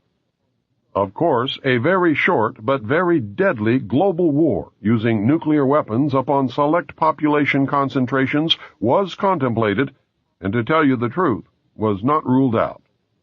The fact that such a population control was even contemplated confirmed the worst fears of those who had participated in the 1957 study. War was put on the back burner to simmer, but may become a reality. In the meantime, something else had to be done that would absolve the decision-makers of guilt and place the blame on those who did not lead clean lives. Something that could be blamed upon Mother Nature. What was needed was the bubonic plague, or some other horrible but natural disease. The answer came from Rome. Several top-secret recommendations were made by Dr. Aurelio Pacelli of the Club of Rome. He advocated that a plague be introduced that would have the same effect as the famous Black Death of history. The chief recommendation was to develop a microbe which would attack the autoimmune system and thus render the development of a vaccine impossible. The orders were given to develop the microbe and to develop a prophylactic and a cure. The microbe would be used against the general population and would be introduced by vaccine. The prophylactic was to be used by the ruling elite. The cure will be administered to the survivors when it is decided that enough people have died. The cure will be announced as newly developed when in fact it has existed from the beginning. This plan is a part of Global 2000. Funding was obtained from the United States Congress under House Bill 15090 passed in 1969, where $10 million was given to the Department of Defense's 1970 budget. Testimony before the Senate committee revealed that they intended to produce a synthetic biological agent, an agent that does not naturally exist and for which no natural immunity could have been acquired. Within the next 5 to 10 years, it would probably be possible to make a new infective microorganism which could differ in certain important aspects from any known disease-causing organisms. Most important of these is that it might be refractory to the immunological and therapeutic processes upon which we depend to maintain our relative freedom from infectious disease. Sir Julian Huxley said, "Overpopulation is, in my opinion, the most serious threat to the whole future of our species." The project, called M.K. Naomi, was carried out at Fort Detrick, Maryland. Since large populations were to be decimated, the ruling elite decided to target the undesirable elements of society. Specifically targeted were the black, Hispanic, and homosexual populations. The poor homosexuals were encouraged on the one hand and scheduled for extinction on the other. The African continent was infected via smallpox vaccine in 1977. The vaccine was administered by the World Health Organization. According to Dr. Robert Strecker, without a cure, the entire black population of Africa will be dead within 15 years. Some countries are well beyond epidemic status. The United States population was infected in 1978 with the hepatitis B vaccine. Dr. Wolf Zmunis, the ex-roommate of Pope John Paul II, was the mastermind behind the November 78 to October 79 and March 80 to October 81 experimental hepatitis B vaccine trials conducted by the Centers for Disease Control in New York, San Francisco, and 4 other American cities. He loosed the plague of AIDS upon the American people. The gay population was infected. The ads for participants specifically asked for promiscuous homosexual male volunteers. Whatever causes AIDS was in the vaccine. The vaccine was manufactured and bottled in Phoenix, Arizona.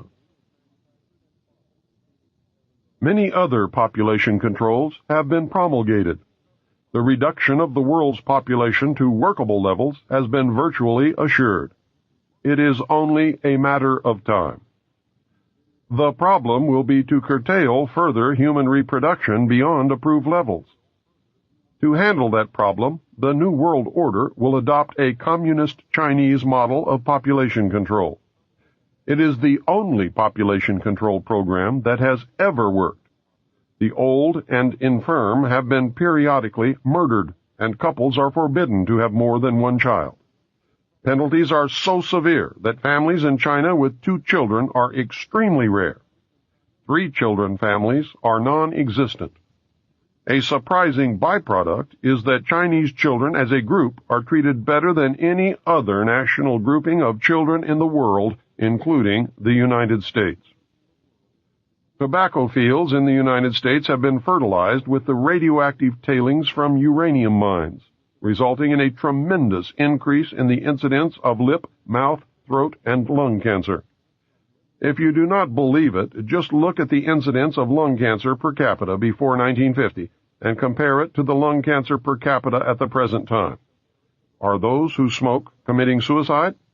Or are they being murdered? We have watched the news in horror as story after story unfolded, revealing that the Army and the Central Intelligence Agency had released germs and viruses into the population to test their biological warfare capability. In light of what you have now learned, you should know that it was really to reduce population.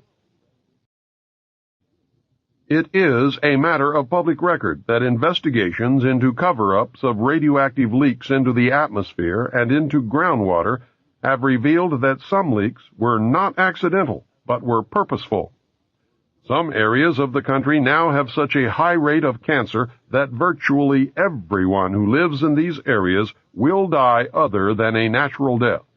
The true extent of radioactive gases, waste, and toxic material, especially cesium-137, strontium-90, uranium mine and mill tailings, thorium-230, radium-226, and radon-222, that has leaked or has been purposefully planted in the atmosphere, soil, and groundwater is far beyond anything you or I can imagine.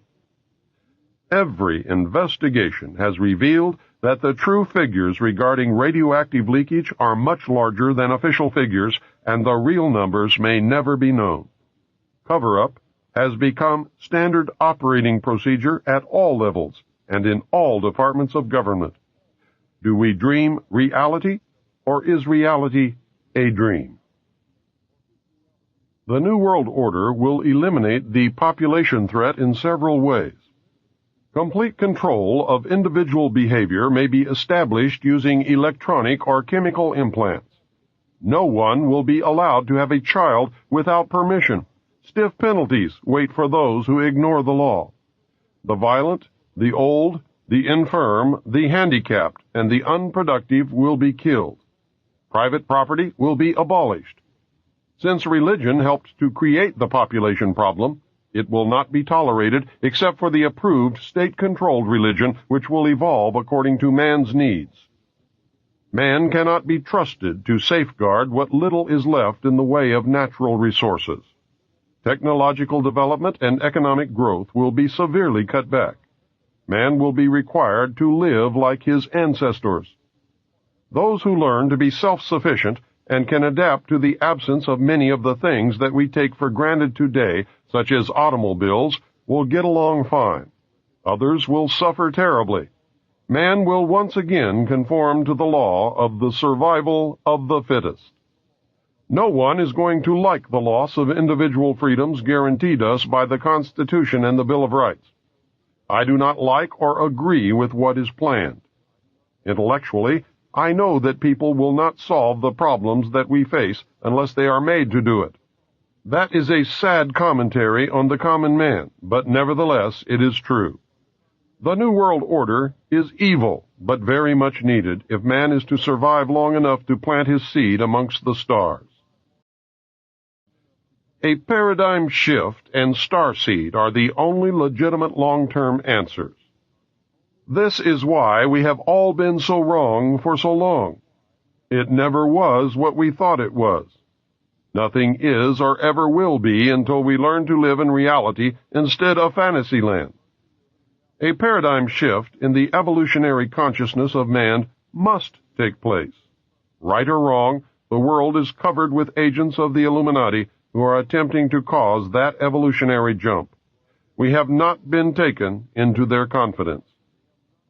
It is true that without the population or the bomb problem, the elect would use some other excuse to bring about the New World Order. They have plans to bring about things like earthquakes, war, the Messiah, an extraterrestrial landing, and economic collapse. They might bring about all of these things just to make damn sure that it does work. They will do whatever is necessary to succeed. The Illuminati has all the bases covered, and you are going to have to be on your toes to make it through the coming years. We must learn to accept individual responsibility for the world's problems or be willing to live by the terms of those who do. We must learn to love one another, share, deplore violence, and work with nature, not against it. We must do all of this while colonizing the universe. We must be prepared in the process to peacefully meet and deal with an extraterrestrial intelligence. I believe they exist. Can you imagine what will happen if Los Angeles is hit with a 9.0 quake? New York City is destroyed by a terrorist-planted atomic bomb. World War III breaks out in the Middle East. The banks and the stock markets collapse. Extraterrestrials land on the White House lawn. Food disappears from the markets. Some people disappear. The Messiah presents himself to the world, and all in a very short period of time. Can you imagine? The world power structure can and will, if necessary, make some or all of those things happen to bring about the New World Order. Patriots must not be at home on any national holiday during the day or night ever again until the danger is past. Disregard this warning, and you will find yourself in a concentration camp. In the camp, you will be treated for a mental illness called nationalism, common to patriots. This illness is not in the interest of the New World Order. Those who cannot be cured will be exterminated. When asked what was in store for the world in the coming years, Henry Kissinger said this: "Everything is going to be different. Many will suffer. A new world order will emerge. It will be a much better world for those who survive. In the long run, life will be better. The world we have wanted will be reality." Most of this knowledge comes directly from or is a result of my own research into the top-secret magic, spelled M-A-J-I-C, material which I saw and read between the years 1970 and 1973 as a member of the intelligence briefing team of the Commander-in-Chief of the Pacific Fleet. Since some of this information was derived from sources that I cannot divulge for obvious reasons, and from published sources which I cannot vouch for, this must be termed a hypothesis. I firmly believe that if aliens are real, this is the true nature of the beast. It is the only scenario that has been able to bind all the diverse elements. It is the only scenario that answers all the questions and places the various fundamental mysteries in an arena that makes sense.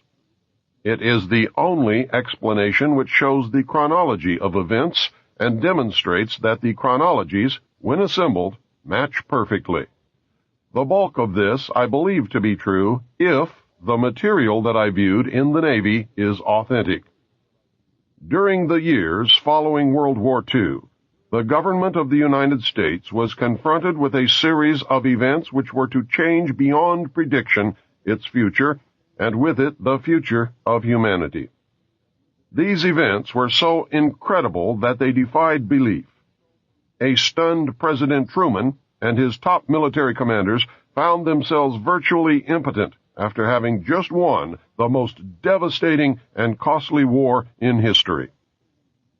the United States had developed, used, and was the only nation on Earth in possession of the atomic bomb. This new weapon had the potential to destroy any enemy, and even the Earth itself.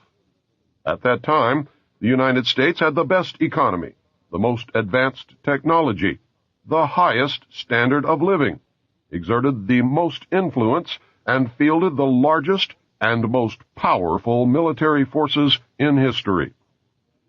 We can only imagine the confusion and concern when the informed elite of the United States government discovered that an alien spacecraft piloted by insect-like beings from a totally incomprehensible culture had crashed in the desert of New Mexico. Between January 1947 and December 1952, at least 16 crashed or downed alien craft, 65 alien bodies, and 1 live alien were recovered. An additional alien craft had exploded, and nothing was recovered from that incident. Nothing. Of these events, 13 occurred within the borders of the United States, not including the craft which disintegrated in the air.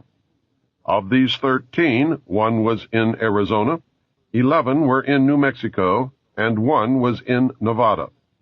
3 occurred in foreign countries. Of those, 1 was in Norway, and the last 2 were in Mexico. Sightings of UFOs were so numerous that serious investigation and debunking of each report became impossible, utilizing the existing intelligence assets. An alien craft was found on February the 13th, 1948, on a mesa near Aztec, New Mexico. Another craft was located on March 25th, 1948, in White Sands Proving Ground. It was 100 feet in diameter. A total of 17 alien bodies were recovered from those 2 craft. Of even greater significance was the discovery of a large number of human body parts stored within both of these vehicles.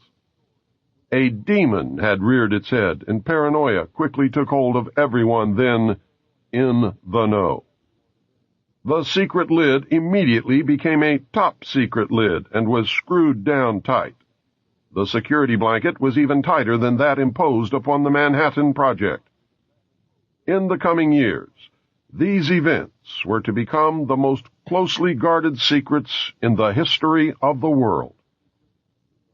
A special group of America's top scientists were organized under the name Project Sign in December 1947 to study the phenomenon. The whole nasty business was contained. Project Sign evolved into Project Grudge in December 1948. A low-level collection and disinformation project named Blue Book was formed under Grudge. 16 volumes were to come out of Grudge. Blue teams were put together to recover the crashed disks and dead or live aliens. The blue teams were later to evolve into alpha teams under Project Pounce. During these early years, the United States Air Force and the Central Intelligence Agency exercised complete control over the alien secret. In fact, the CIA was formed by presidential executive order first as the Central Intelligence Group for the express purpose of dealing with the alien presence. Later, the National Security Act was passed, establishing it as the Central Intelligence Agency. The National Security Council was established to oversee the intelligence community and especially the alien endeavor. A series of National Security Council memos and executive orders removed the CIA from the sole task of gathering foreign intelligence and slowly but thoroughly legalized direct action in the form of covert activities at home and abroad. On December 9, 1947, Truman approved issuance of NSC-4, entitled Coordination of Foreign Intelligence Information Measures, at the urging of Secretaries Marshall, Forrestal, Patterson, and the Director of the State Department's Policy Planning Staff, George Kennan. The Foreign and Military Intelligence Book 1, Final Report of the Select Committee to Study Governmental Operations with Respect to Intelligence Activities, United States Senate 94th Congress, Second Session, Report Number 94-755, April 26, 1976, page 49, states, "This directive empowered the Secretary of State to coordinate overseas information activities designed to counter communism. A top-secret annex to NSC-4, NSC-4 Alpha, instructed the Director of Central Intelligence to undertake covert psychological activities in pursuit of the aims set forth in NSC-4. The initial authority given the CIA for covert operations under NSC-4 Alpha did not establish formal procedures for either coordinating or approving these operations. It simply directed the DCI to undertake covert actions and to ensure, through liaison with state and defense, that the resulting operations were consistent with American policy. Later, NSC-10/1 and NSC-10/2 were to supersede NSC-4 and NSC-4 Alpha and expanded the covert abilities even further. These actions established a buffer between the President and the information. It was intended that this buffer serve as a means for the President to deny knowledge if leaks divulged the true state of affairs. This buffer was used in later years for the purpose of effectively isolating succeeding presidents from any knowledge of the alien presence other than what the secret government and the intelligence community wanted them to know. Secretary of Defense James Forrestal objected to the secrecy. He was a very idealistic and religious man. He believed that the public should be told. James Forrestal was also one of the first known abductees. When he began to talk to leaders of the opposition party and leaders of the Congress about the alien problem, he was asked to resign by Truman. He expressed his fears to many people. Rightfully, he believed that he was being watched. This was interpreted by those who were ignorant of the facts as paranoia. Forrestal later was said to have suffered a mental breakdown. He was ordered to the mental ward of Bethesda Naval Hospital. In spite of the fact that the administration had no authority to have him committed, the order was carried out. In fact, it was feared that Forrestal would begin to talk again. He had to be isolated and discredited. His family and friends were denied permission to visit. Finally, on May 21, 1949, Forrestal's brother made a fateful decision. He notified authorities that he intended to remove James from Bethesda on May 22nd. Sometime in the early morning of May 22, 1949, agents of the Central Intelligence Agency tied a sheet around James Forrestal's neck, fastened the other end to a fixture in his room, then threw James Forrestal out the window. The sheet tore and he plummeted to his death. James Forrestal's secret diaries were confiscated by the CIA and were kept in the White House for many years. Due to public demand, the diaries were eventually rewritten and published in a sanitized version. The real diary information was later furnished by the CIA in book form to an agent who published the material as fiction. The name of the agent is Whitley Strieber, and the book is Majestic. James Forrestal became one of the first victims of the cover-up. The live alien that had been found wandering in the desert from the 1949 Roswell crash was named E.B. The name had been suggested by Dr. Vannevar Bush and was short for extraterrestrial biological entity. E.B. had a tendency to lie, and for over a year would give only the desired answer to questions asked. Those questions, which would have resulted in an undesirable answer, went unanswered. At some point during the second year of captivity, he began to open up. The information derived from E.B. was startling, to say the least. This compilation of his revelations became the foundation of what would later be called the Yellow Book. Photographs were taken of E.B., which, among others, I was to view years later in Project Grudge. In late 1951, E.B. became ill. Medical personnel had been unable to determine the cause of E.B.'s illness and had no background from which to draw. E.B.'s system was chlorophyll-based, and he processed food into energy much the same as plants. Waste material was excreted the same as plants. Several experts were called in to study the illness. These specialists included medical doctors, botanists, and entomologists. A botanist, Dr. Guillermo Mendoza, was brought in to try and help him recover. Dr. Mendoza worked to save E.B. until June 2, 1952, when E.B. died. Dr. Mendoza became the expert on at least this type of alien biology. The movie E.T. is the thinly disguised story of E.B. In a futile attempt to save E.B. and to gain favor with this technologically superior race, the United States began broadcasting a call for help early in 1952 into the vast regions of space. The call went unanswered, but the project, dubbed Sigma, continued as an effort of good faith. President Truman created the super-secret National Security Agency known as the NSA by secret executive order on November 4, 1952. Its primary purpose was to decipher the alien communications, language, and establish a dialogue with the extraterrestrials. This most urgent task was a continuation of the earlier effort. The secondary purpose of the NSA was to monitor all communications and emissions from any and all electronic devices worldwide for the purpose of gathering intelligence, both human and alien, and to contain the secret of the alien presence. Project Sigma was successful. The NSA also maintains communications with the Luna base and other secret space programs. By executive order of the President, the NSA is exempt from all laws which do not specifically name the NSA in the text of the law as being subject to that law.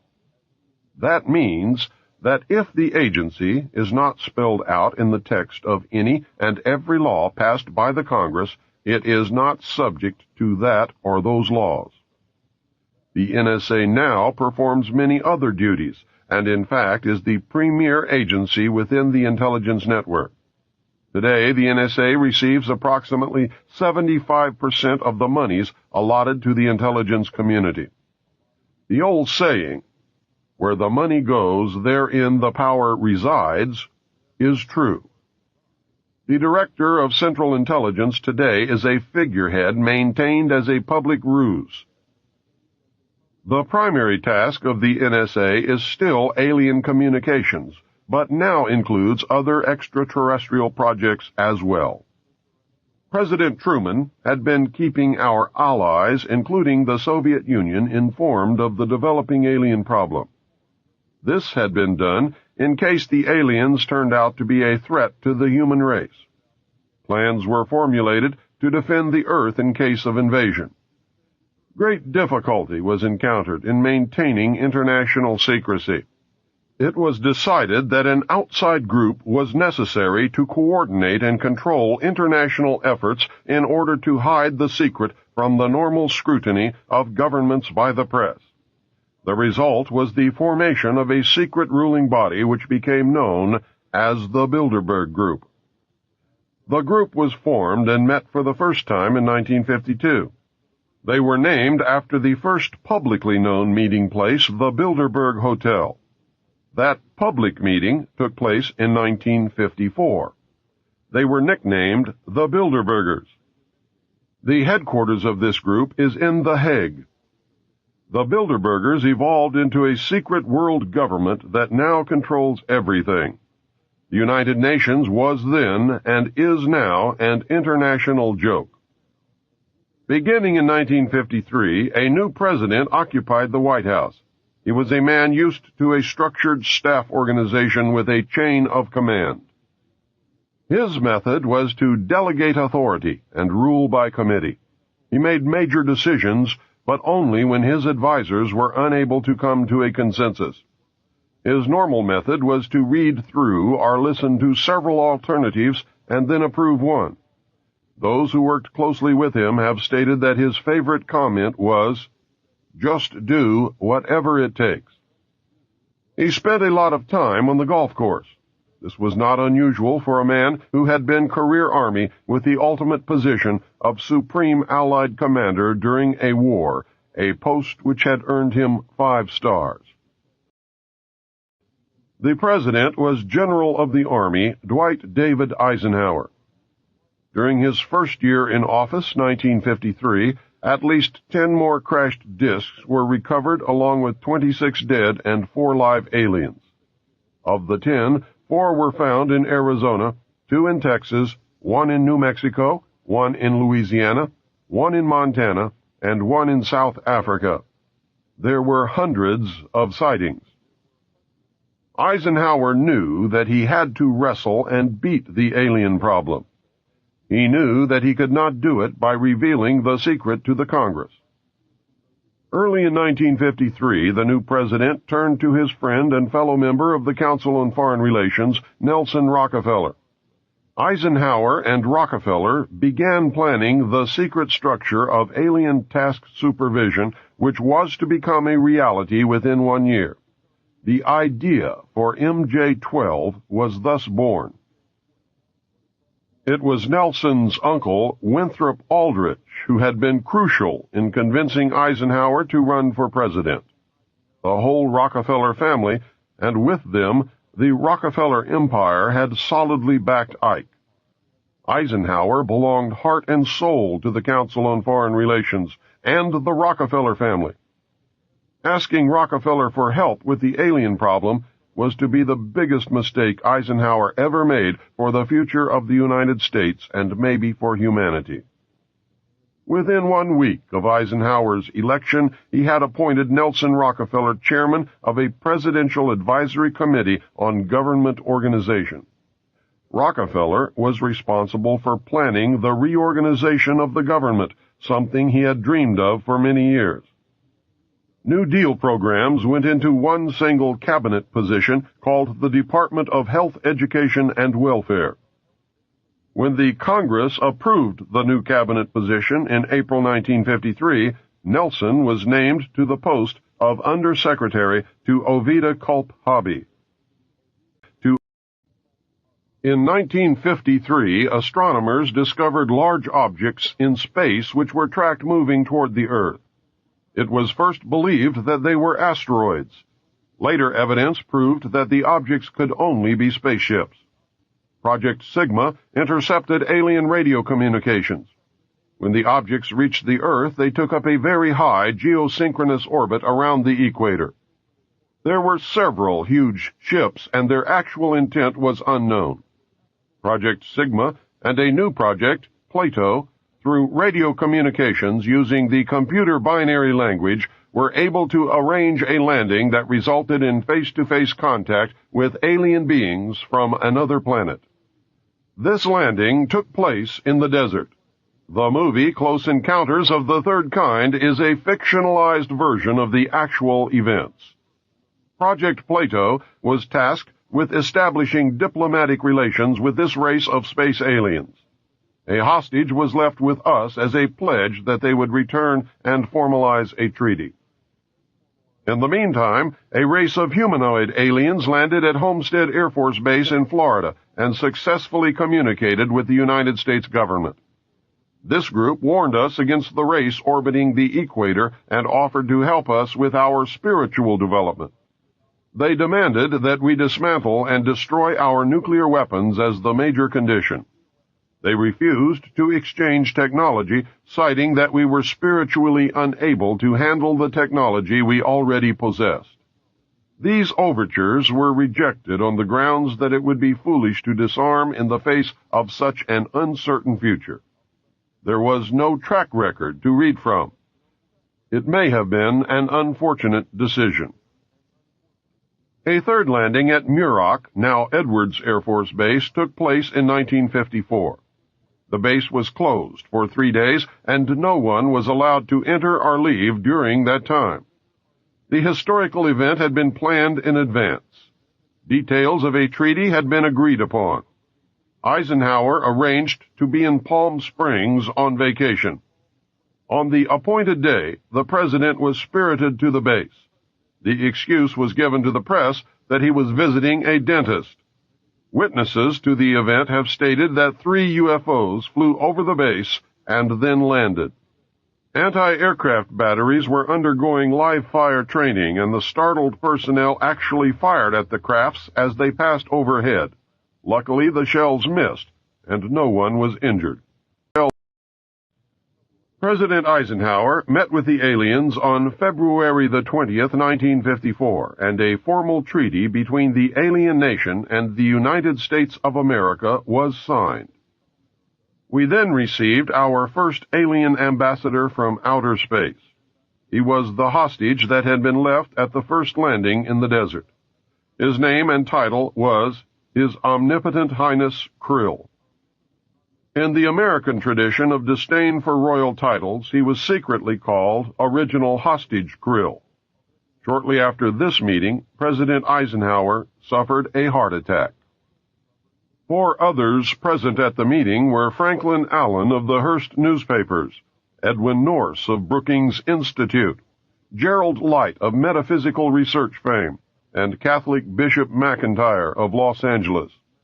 Their reaction was judged as the microcosm of what the public reaction might be. Based upon this reaction, it was decided that the public could not be told. Later studies confirmed the decision as sound. An emotionally revealing letter written by Gerald Light spells it out in chilling detail. It reads, "My dear friend, I have just returned from Muroc. The report is true, devastatingly true. I made the journey in company with Franklin Allen of the Hearst papers and Edwin Norse of Brookings Institute, who was Truman's erstwhile financial advisor, and Bishop McIntyre of Los Angeles. Keep these names confidential for the present, please. When we were allowed to enter the restricted section, after about 6 hours in which we were checked out on every possible item, event, incident, and aspect of our personal and public lives, I had the distinct feeling that the world had come to an end with fantastic realism. For I have never seen so many human beings in a state of complete collapse and confusion as they realized that their own world had indeed ended with such finality as to beggar description. The reality of other plane aeroforms is now and forever removed from the realms of speculation and made a rather painful part of the consciousness of every responsible scientific and political group. During my 2 days' visit, I saw 5 separate and distinct types of aircraft being studied and handled by our Air Force officials, with the assistance and permission of the Etherians. I have no words to express my reactions. It has finally happened. It is now a matter of history. President Eisenhower, as you may already know, was spirited over to Muroc one night during his visit to Palm Springs recently, and it is my conviction that he will ignore the terrific conflict between the various authorities and go directly to the people via radio and television, if the impasse continues much longer. From what I could gather, an official statement to the country is being prepared for delivery about the middle of May. We know that no such announcement was ever made. The Silence Control Group won the day. We also know that 2 more ships, for which we can find no witnesses, either landed sometime after the 3 or were already at the base before the 3 landed. Gerald Light specifically states that 5 ships were present and were undergoing study by the Air Force. His metaphysical experience is evident in that he calls the entities Etherians. Gerald Light capitalized Etherians, calling attention to the fact that these beings might have been viewed as gods by Mr. Light. The alien emblem was known as the trilateral insignia and was displayed on the craft and worn on the alien uniforms. Both of these landings and the second meeting were filmed. These films exist today. The treaty stated that the aliens would not interfere in our affairs and we would not interfere in theirs. We would keep their presence on Earth a secret. They would furnish us with advanced technology and would help us in our technological development. They would not make any treaty with any other Earth nation. They could abduct humans on a limited and periodic basis for the purpose of medical examination and monitoring of our development, with the stipulation that the humans would not be harmed, would be returned to their point of abduction, would have no memory of the event, and that the alien nation would furnish Majesty 12 with a list of all human contacts and abductees on a regularly scheduled basis. It was agreed that each nation would receive the ambassador of the other for as long as the treaty remained in force. It was further agreed that the alien nation and the United States would exchange 16 personnel with the purpose of learning of each other. The alien guests would remain on Earth. The human guests would travel to the alien point of origin for a specified period of time, then return, at which point a reverse exchange would be made. A reenactment of this event was dramatized in the movie Close Encounters of the Third Kind. A tip-off to who works for whom can be determined by the fact that Dr. J. Allen Hynek served as the technical advisor for the film. I noticed that the top-secret report containing the official version of the truth of the alien question, entitled Project Grudge, which I read while in the Navy, was co-authored by Lieutenant Colonel Friend and Dr. J. Allen Hynek, who was cited as a Central Intelligence Agency asset attached to Project Grudge.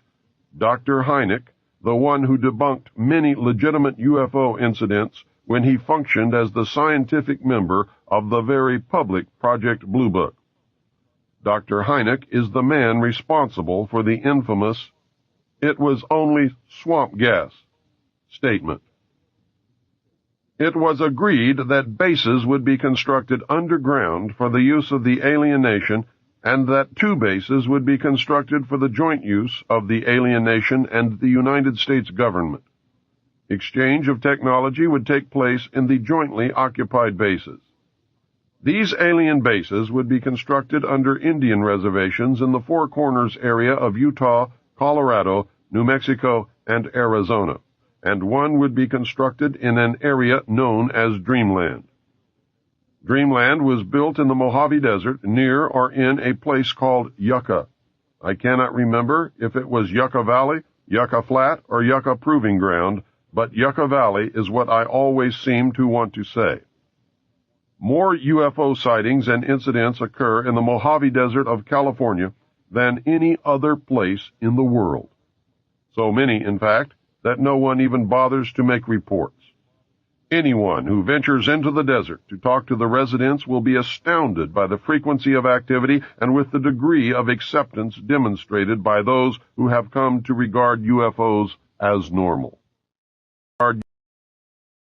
According to the documents that I read, all alien areas are under complete control of the Naval Department. All personnel who work in these complexes receive their checks from the Navy through a subcontractor. The checks never make reference to the government or the Navy. Construction of the bases began immediately, but progress was slow. Large amounts of money were made available in 1957. Work continued on the Yellow Book. Project Red Light was formed, and experimentation in test-flying alien craft was begun in earnest.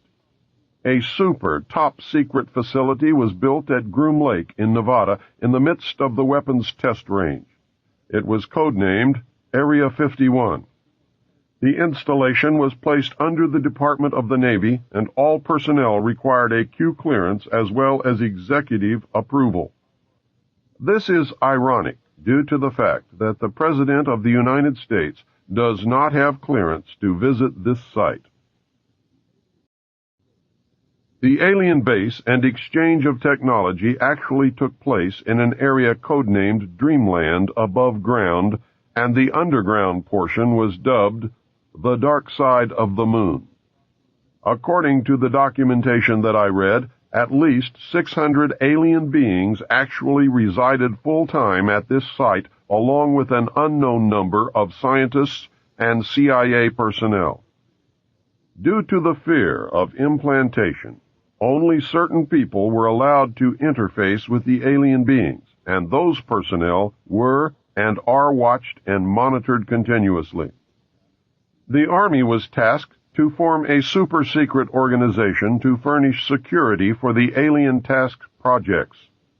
This organization became the National Reconnaissance Organization based at Fort Carson, Colorado. The specific teams trained to secure the projects were called Delta.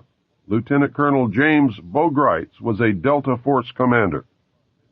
A second project, codenamed Snowbird, was promulgated to explain away any sightings of the red light crafts as being Air Force experiments. The Snowbird crafts were manufactured using conventional technology and were flown for the press on several occasions. Project Snowbird was also used to debunk legitimate public sightings of alien craft. Project Snowbird was very successful, and reports from the public declined steadily until recent years.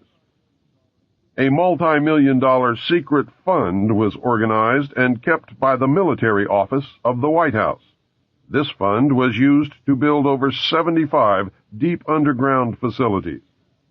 Presidents who asked were told the fund was used to build deep underground shelters for the president in case of war. Only a few were built for the president. Millions of dollars were used to build top-secret alien bases as well as top-secret dumb, deep underground military bases. President Johnson used this fund to build a movie theater and pave the road on his ranch. He had no idea of its true purpose. The secret White House Underground Construction Fund was set up in 1957 by President Eisenhower. The funding was obtained from Congress under the guise of construction and maintenance of secret sites where the president could be taken in case of military attack, presidential emergency sites.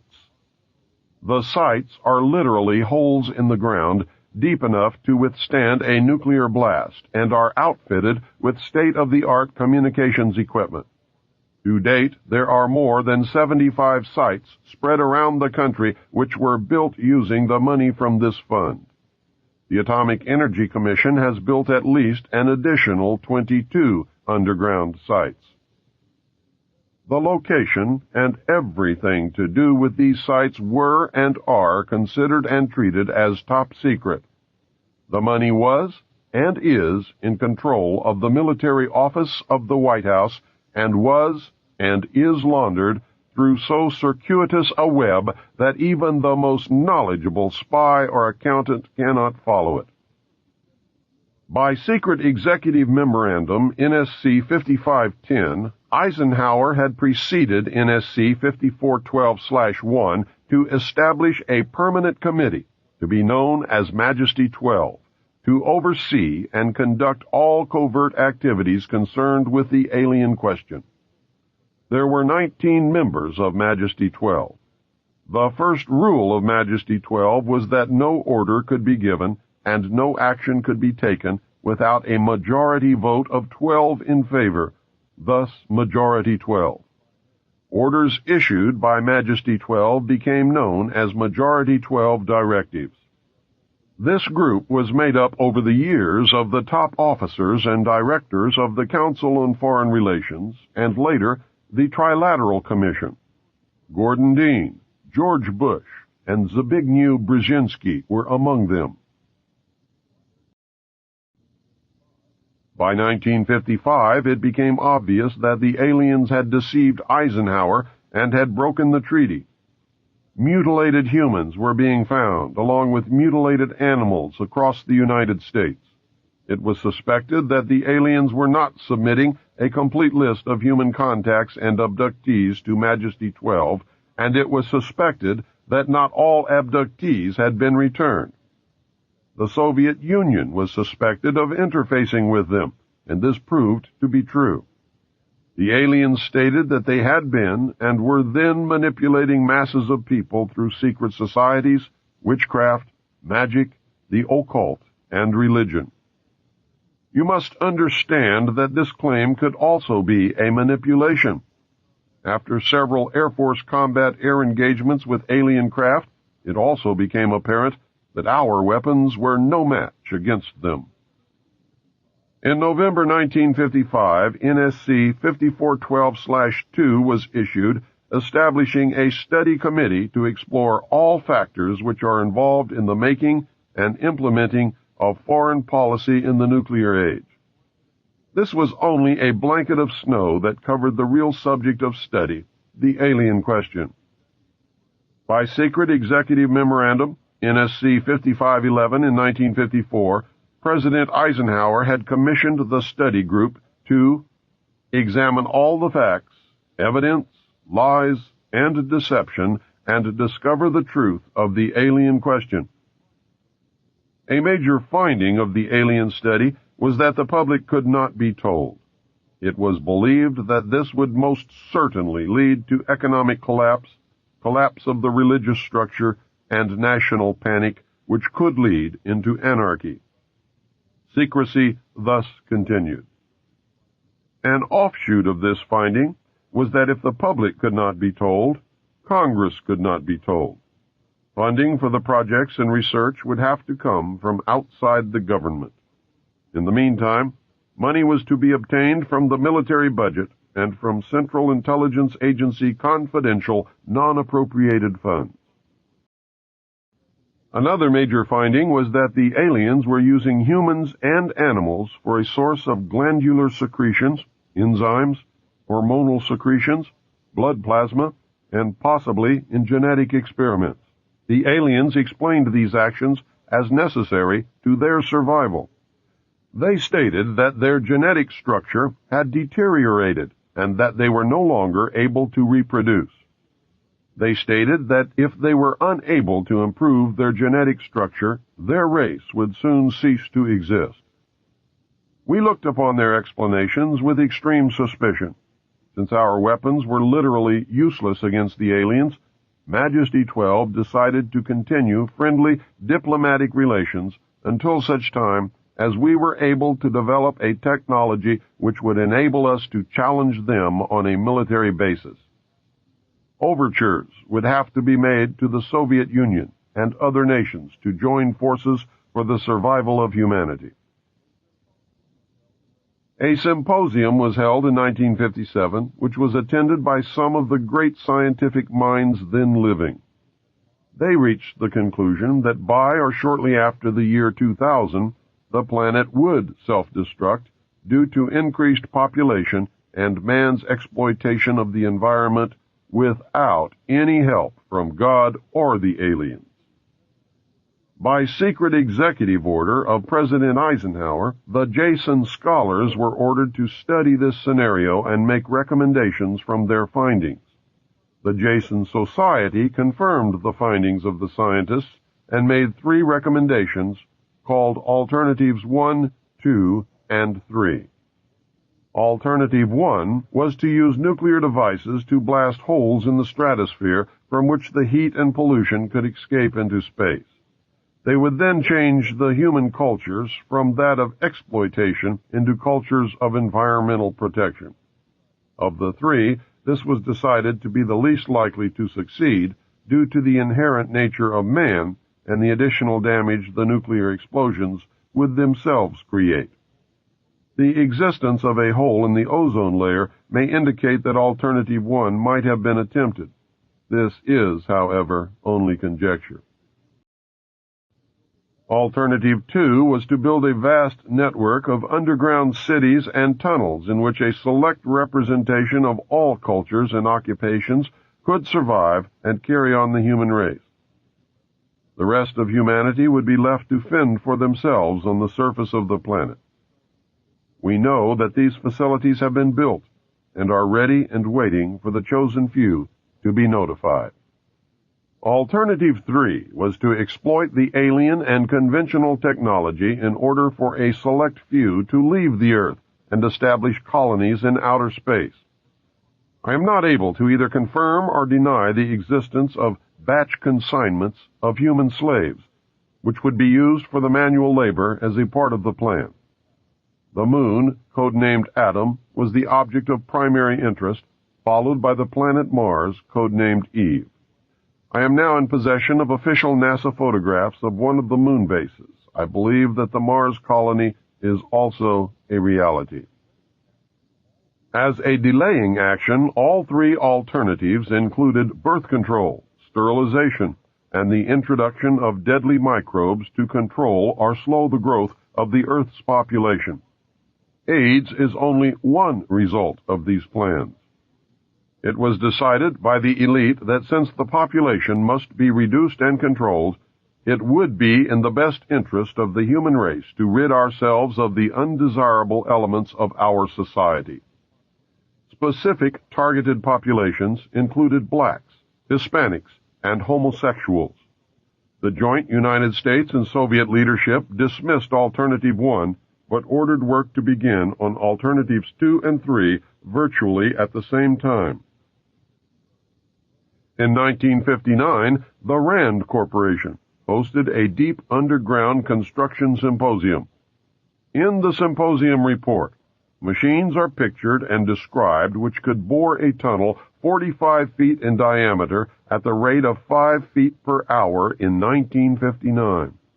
It also displays pictures of huge tunnels and underground vaults containing what appeared to be complex facilities and possibly even cities. It appears that the previous 5 years of all-out underground construction had made significant progress by that time. The official space program was boosted by President Kennedy in his inaugural address when he mandated that the United States put a man on the moon before the end of the decade. Although innocent in its conception, this mandate enabled those in charge to funnel vast amounts of money into black projects and conceal the real space program from the American people. A similar program in the Soviet Union served the same purpose. In fact, a joint alien, United States, and Soviet Union base existed on the moon at the very moment Kennedy spoke the words. During the United States' initial space exploration and the moon landings, every launch was accompanied by alien craft. On November 20th, 1990, Los Angeles TV Channel 2 announced that a separate red, glowing, round-shaped object accompanied the space shuttle Atlantis on its latest classified military mission. That was the first public admission. A moon base, Luna, was photographed by the lunar orbiter and filmed by the Apollo astronauts. Domes, spires, tall round structures which look like silos, huge T-shaped mining vehicles that left stitch-like tracks in the lunar surface, and extremely large as well as small alien craft appear in the official NASA photographs. It is a joint United States and Soviet base. The space program is a farce and an unbelievable waste of money. Alternative 3 is a reality. It is not science fiction. Since our interaction with the aliens began, we have come into possession of technology beyond our wildest dreams. We currently have and fly atomic-powered anti-gravity type craft in Nevada. Our pilots have made interplanetary voyages in these craft and have been to the moon, Mars, and other planets. We have been lied to about the true nature of the moon, the planets, Mars, and Venus, and the real state of technology that we possess today at this very moment. There are areas on the moon where plant life grows and even changes color with the seasons. This seasonal effect is because the moon does not, as claimed, always present the exact same side to the Earth or the Sun. The moon has several man-made lakes and ponds upon its surface, and clouds have been observed and filmed in its atmosphere. It possesses a gravitational field, and man can walk upon its surface without a spacesuit breathing from an oxygen bottle after undergoing decompression, the same as any deep-sea diver. I have the official NASA photographs. Some of them were published in the books We Discovered Alien Bases on the Moon by Fred Steckling and Someone Else is on the Moon. In 1969, a confrontation broke out between the Soviets and Americans at the lunar base. The Soviets attempted to take control of the base and held American scientists and personnel hostage. We were able to restore order, but not before 66 people were killed. The Soviets were suspended from the program for a period of 2 years. A reconciliation eventually took place, and once again we began to interact. Another plan is in force. It is the plan to prepare the public for eventual confrontation with an alien race. It could also intend to make you believe in an alien race that may not exist. The public is being bombarded with movies, radio, advertising, and TV programs depicting almost every aspect of the purported true nature of an alien presence. This includes the good and the bad. Look around and pay attention. Someone is planning to make their presence known, and the government is preparing you for it. They do not want any panic. The unprecedented number of sightings worldwide indicates that public exposure is not far off. Never in history have there been so many incidents involving UFOs, and never in history have there been so many official acknowledgments.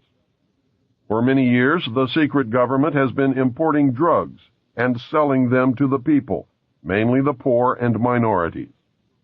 Social welfare programs were put into place to create a dependent, non-working element in our society. The government then began to remove these programs to force people into a criminal class that did not exist in the 50s and 60s. The government encouraged the manufacture and importation of military firearms for the criminals to use. This is intended to foster a feeling of insecurity, which would lead the American people to voluntarily disarm themselves by passing laws against firearms. Using drugs and hypnosis on mental patients in a process called Orion, the CIA inculcated the desire in these people to open fire on schoolyards and thus inflame the anti-gun lobby. This plan is well underway and so far is working perfectly. The middle class is begging the government to do away with the Second Amendment. The media will convince the American people that a state of anarchy exists within the major cities.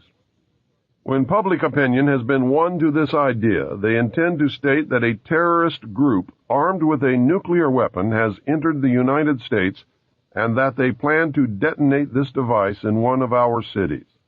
The government will then suspend the Constitution and declare martial law. The secret alien army of implanted humans and all dissidents, which translates into anyone they choose, will be rounded up and placed in the 1-mile square concentration camps which already exist.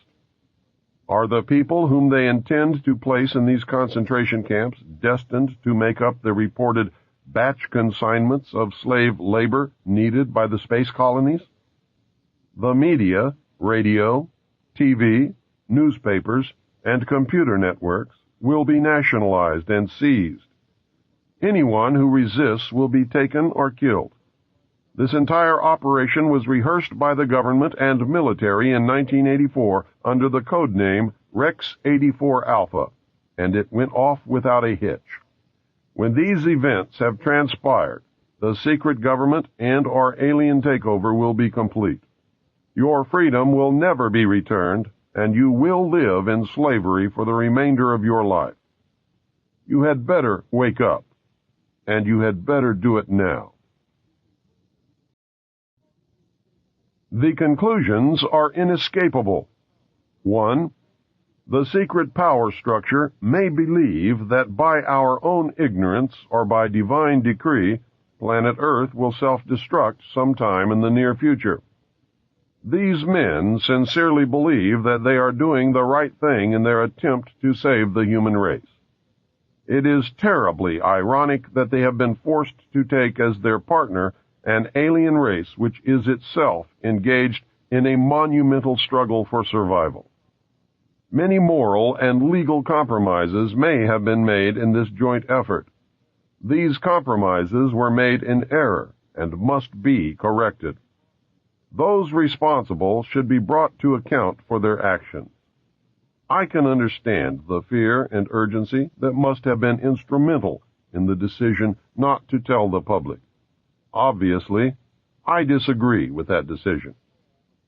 Throughout history, small but powerful groups of men have consistently felt that they alone were capable of deciding the fates of millions. Throughout history, they have been wrong. This great nation owes its very existence to the principles of freedom and democracy. I believe with all my heart that the United States of America cannot and will not succeed in any effort that ignores those principles. Full disclosure to the public should be made, and we should proceed to save the human race together. 2. We are being manipulated by a joint human alien power structure which will result in a one-world government and the partial enslavement of the human race. This has been deemed necessary to solve the elemental question: who will speak for planet Earth? It has been decided that man is not mature enough in his evolutionary development to be trusted to interact properly with an alien race. We already have enough trouble between the different human races, so what would happen if a totally alien extraterrestrial race was introduced? Would they be lynched, spit upon, or shot? Would discrimination result in nasty encounters that would doom humanity as a result of the aliens' obviously superior technology? Have our leaders decided to lock us in the playpen? The only way to prevent this scenario from taking place is to cause an evolutionary leap in consciousness, a paradigm shift for the entire human race. I have no idea how it can be done, but I know that it desperately needs to be done. It needs to be done very quickly and very quietly. Quickly. 3. The government has been totally deceived, and we are being manipulated by an alien power, which will result in the total enslavement and/or destruction of the human race. We must use any and every means available to prevent this from happening. 4. If none of this is true, something else may be happening which is beyond our ability to understand at this moment. We must force disclosure of all of the facts, discover the truth, and act upon it. The situation in which we find ourselves is due to our own actions or inactions over the last 44 years. Because it is our own fault, we are the only ones who can change future events. Education seems to me to be a major part of the solution. The remaining part is the abolition of secrecy. And 5, there is always the possibility that I was used, that the whole alien scenario is the greatest hoax in history designed to create an alien enemy from outer space in order to expedite the formation of a one-world government. I have found evidence that this could be true. Through ignorance or misplaced trust, we as a people have abdicated our role as the watchdog of our government. Our government was founded of the people, for the people, by the people. There was no mention or intent ever to abdicate our role and place our total trust in a handful of men who meet secretly to decide our fate. In fact, the structure of our government was designed to prevent that from ever happening. If we had done our jobs as citizens, we would never have reached this point. Most of us are completely ignorant as to even the most basic functions of our government.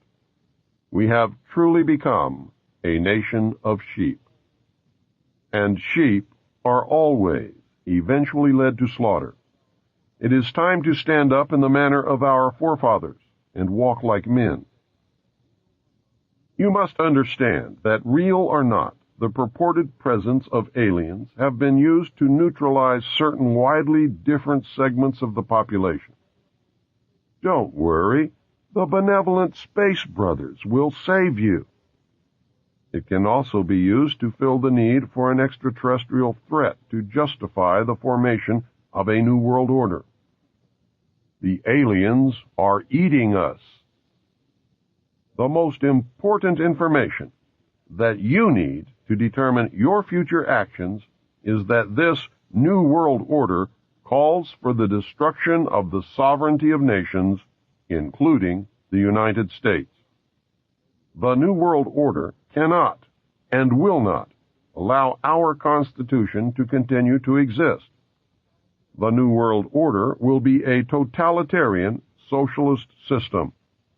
We will be slaves shackled to a cashless system of economic control. If the documentation that I viewed while I was in naval intelligence is true, then what you have just heard is probably closer to the truth than anything ever spoken.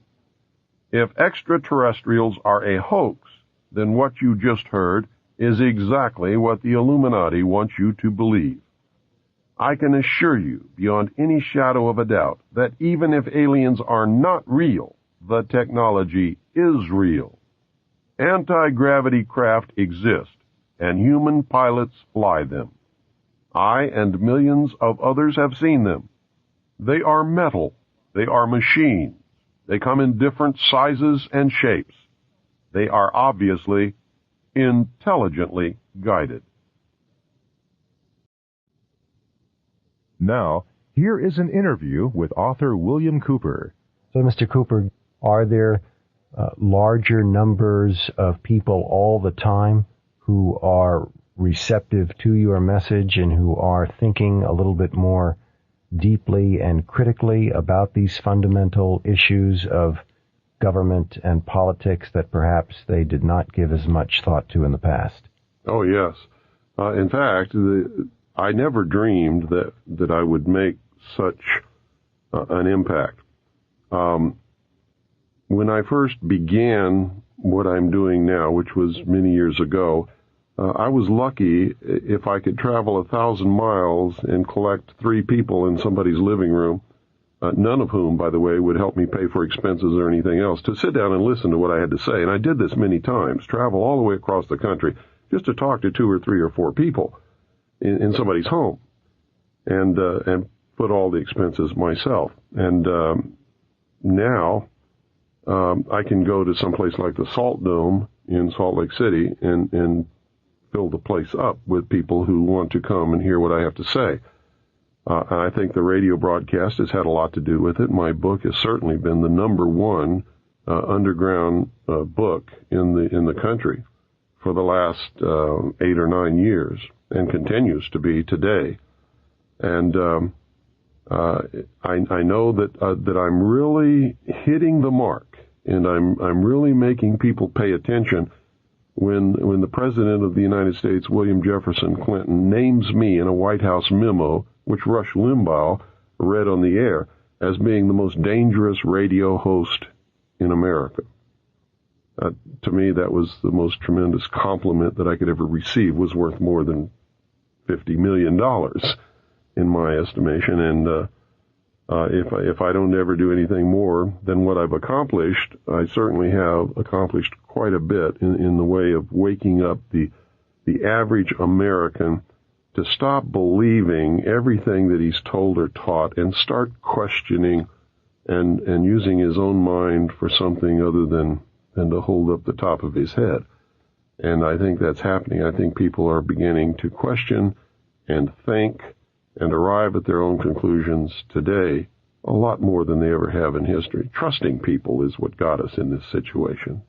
And the whole concept that imperfect man can rule other imperfect men and it's going to turn out all right is the most ludicrous proposition that I've ever heard in my life.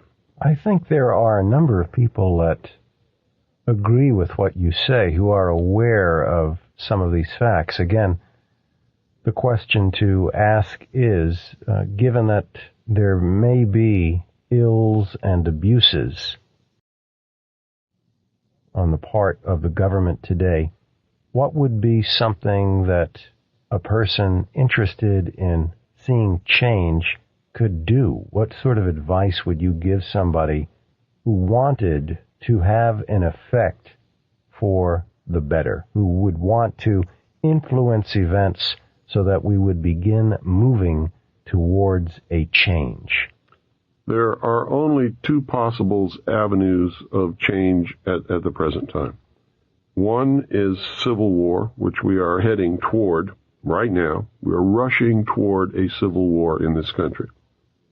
And I foresee that that is probably the most reasonable expectation that we can see happening. Not that I want it to happen, not that a civil war is reasonable, but it's the reasonable conclusion after looking at the whole picture. The other is that we could somehow really educate the vast majority of what I call the American sheeple. These are people who are ignorant. Ignorant is not a bad word. It just means that they're without knowledge. If we could educate them and get them to understand that it is more important to stand up now and take a personal risk and educate other people and say that this has all got to stop, and be able to select our own candidates and make sure they get elected no matter what the press or the television or anybody else tells us about them. Put them in office, people who will support, protect, and defend the Constitution, like the liars and the charlatans who are in office now swear to do when they take their oath of office, but don't at all. Don't even attempt it, in fact. If you could get the people to do that, then there might be a possibility of a political, peaceful solution. But I can tell you right there that that's not going to happen. It's not going to happen in your wildest dreams, because most people spend the first 21 years of their life trying to get away from daddy and get away from home and become responsible and have their own responsibility in life. They spend the rest of their life, once they find out what that really means, in trying to find a daddy that will take care of them and take all the risk away from them and make sure that they have a job and that their diapers are changed and they have a bed to sleep in at night and a place to play and all of that kind of stuff, just like every other child in the world. And to stand up and be responsible and take a risk means that they're not going to find that. That's why socialism is so attractive to the vast majority of any people, not just Americans, but any people. It promises that they're going to have a daddy again who's going to take care of them. If they'll just give up all their rights and all their liberties, daddy will take care of them. And so that's what people are looking for. And you can see it in your daily life. That's the way they vote. That's what they want. They don't want to take personal responsibility. They don't want to take a risk. They're afraid of getting on a list. I've had people tell me to my face, Bill, I know all about this stuff, but I can't help you because I don't want to get on anybody's list. Is it different anywhere else then, Bill? Because this question brings me to something I wanted to ask you anyway, and that is, in looking over other countries in the world, do you find any other countries with social or political models, even if it's only some aspect of their system, that you find worth emulating in other countries? Any other country or countries that you think go about the political process or the social contract, if you will, in a way superior to the United States? No, I don't, as a matter of fact. Up until we began to take this left turn into socialism, the United States was the great light of the world, so to speak. We were the only free people who had ever existed in the entire history of humanity. We like to talk about our great heritage from England. The English were never free. They're not free today. They don't have freedom of speech. They don't have any of the freedoms that we've always had and cherished. in the history of the whole human race, the only people that have ever lived on this planet who have ever truly been free, the ultimate achievement of all humankind was to accept humankind, the individual, as a king or queen in his or her own right, being responsible and having all of the freedom and liberties that they could possibly imagine right here in this country. And we created a government that was supposed to have a balance of power and was limited, strictly limited by the Constitution, and only given a very few powers in order to protect the freedom of the common man. That's all gone now. I mean, that's like a big... You hear these politicians in Washington today talking about how the Constitution is an outdated document penned over 200 years ago by a bunch of doddering old men who did not understand the complexities of the modern age. They won't tell you what you should already know, is that the document is not an outdated old document. It is a living Constitution. It has within it the means for change should the people desire that it be changed.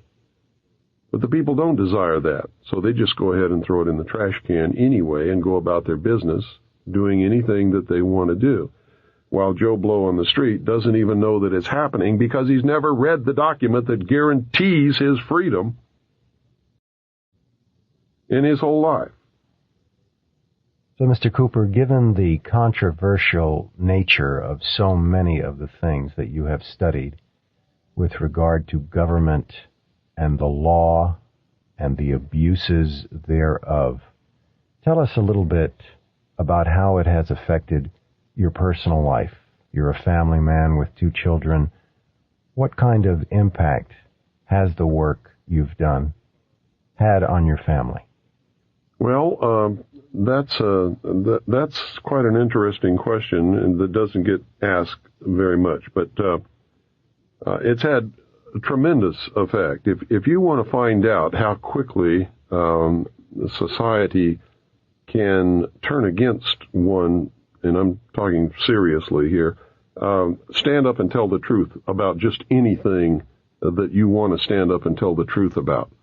It scares the living daylights out of everyone. And so the first thing that happens is you find out who your friends are and who your friends are not, because there's a great weeding out there. And it's not anything that you do on your part or that I've done on my part. They just disappear. And you find very quickly that people are afraid to be around you because that they can see the government being upset about what you're talking about, and they can see repercussions coming, and of course they have happened and will continue to happen. And ultimately, I really believe that there will be some kind of a terminal point where they decide that they're not just not going to put up with this pest anymore, and that's going to be the end of me. We have been literally financially in the ditch. We have found it impossible to get any kind of a normal job with anyone who knows anything about what I do. It's you can't go to church, you can't go to cocktail parties because everybody else is sitting around talking about the weather or, oh, what school did you go to? And when you have done the research and arrived at some of the answers that I know to be true now, those people become like kindergarten children. They're not in the real world, and I can't engage in that kind of a conversation. So you really find yourself in another world that has nothing to do with all of the rest of the people who are running around engaged in their activities that they think are so important then. And to them, they really are. But to me, they've lost the reality of what really is important, and they're about to lose their freedom to even discover those things at this point. May I ask you a last question, and that is, how would you like to be seen or remembered in future years when people look back and you think about the thrust of your work? What is it that you would like to be best remembered for? I think I would like to be remembered like Paul Revere was remembered. At a time when it was needed and nobody else would do it, I got on my horse and rode through the night and said, the British are coming. And this time it's not the British, although there's an element of the British here because England is a socialist country. I'm sure you know that. That's all. I'm not looking for any fame or any fortune. You certainly don't get rich doing what I'm doing. And infamous is probably the real word that describes what happens to you as far as public recognition in a world where political correctness is the theme of the day. You just don't do what I'm doing. So if anybody wants to remember me, I would certainly be pleased if they just remembered I did what was the responsible and the right thing to do at a time when nobody else had the guts to do it. Well, Cooper, thank you for your time. You're welcome. Phoenix Audio, copyright 2000.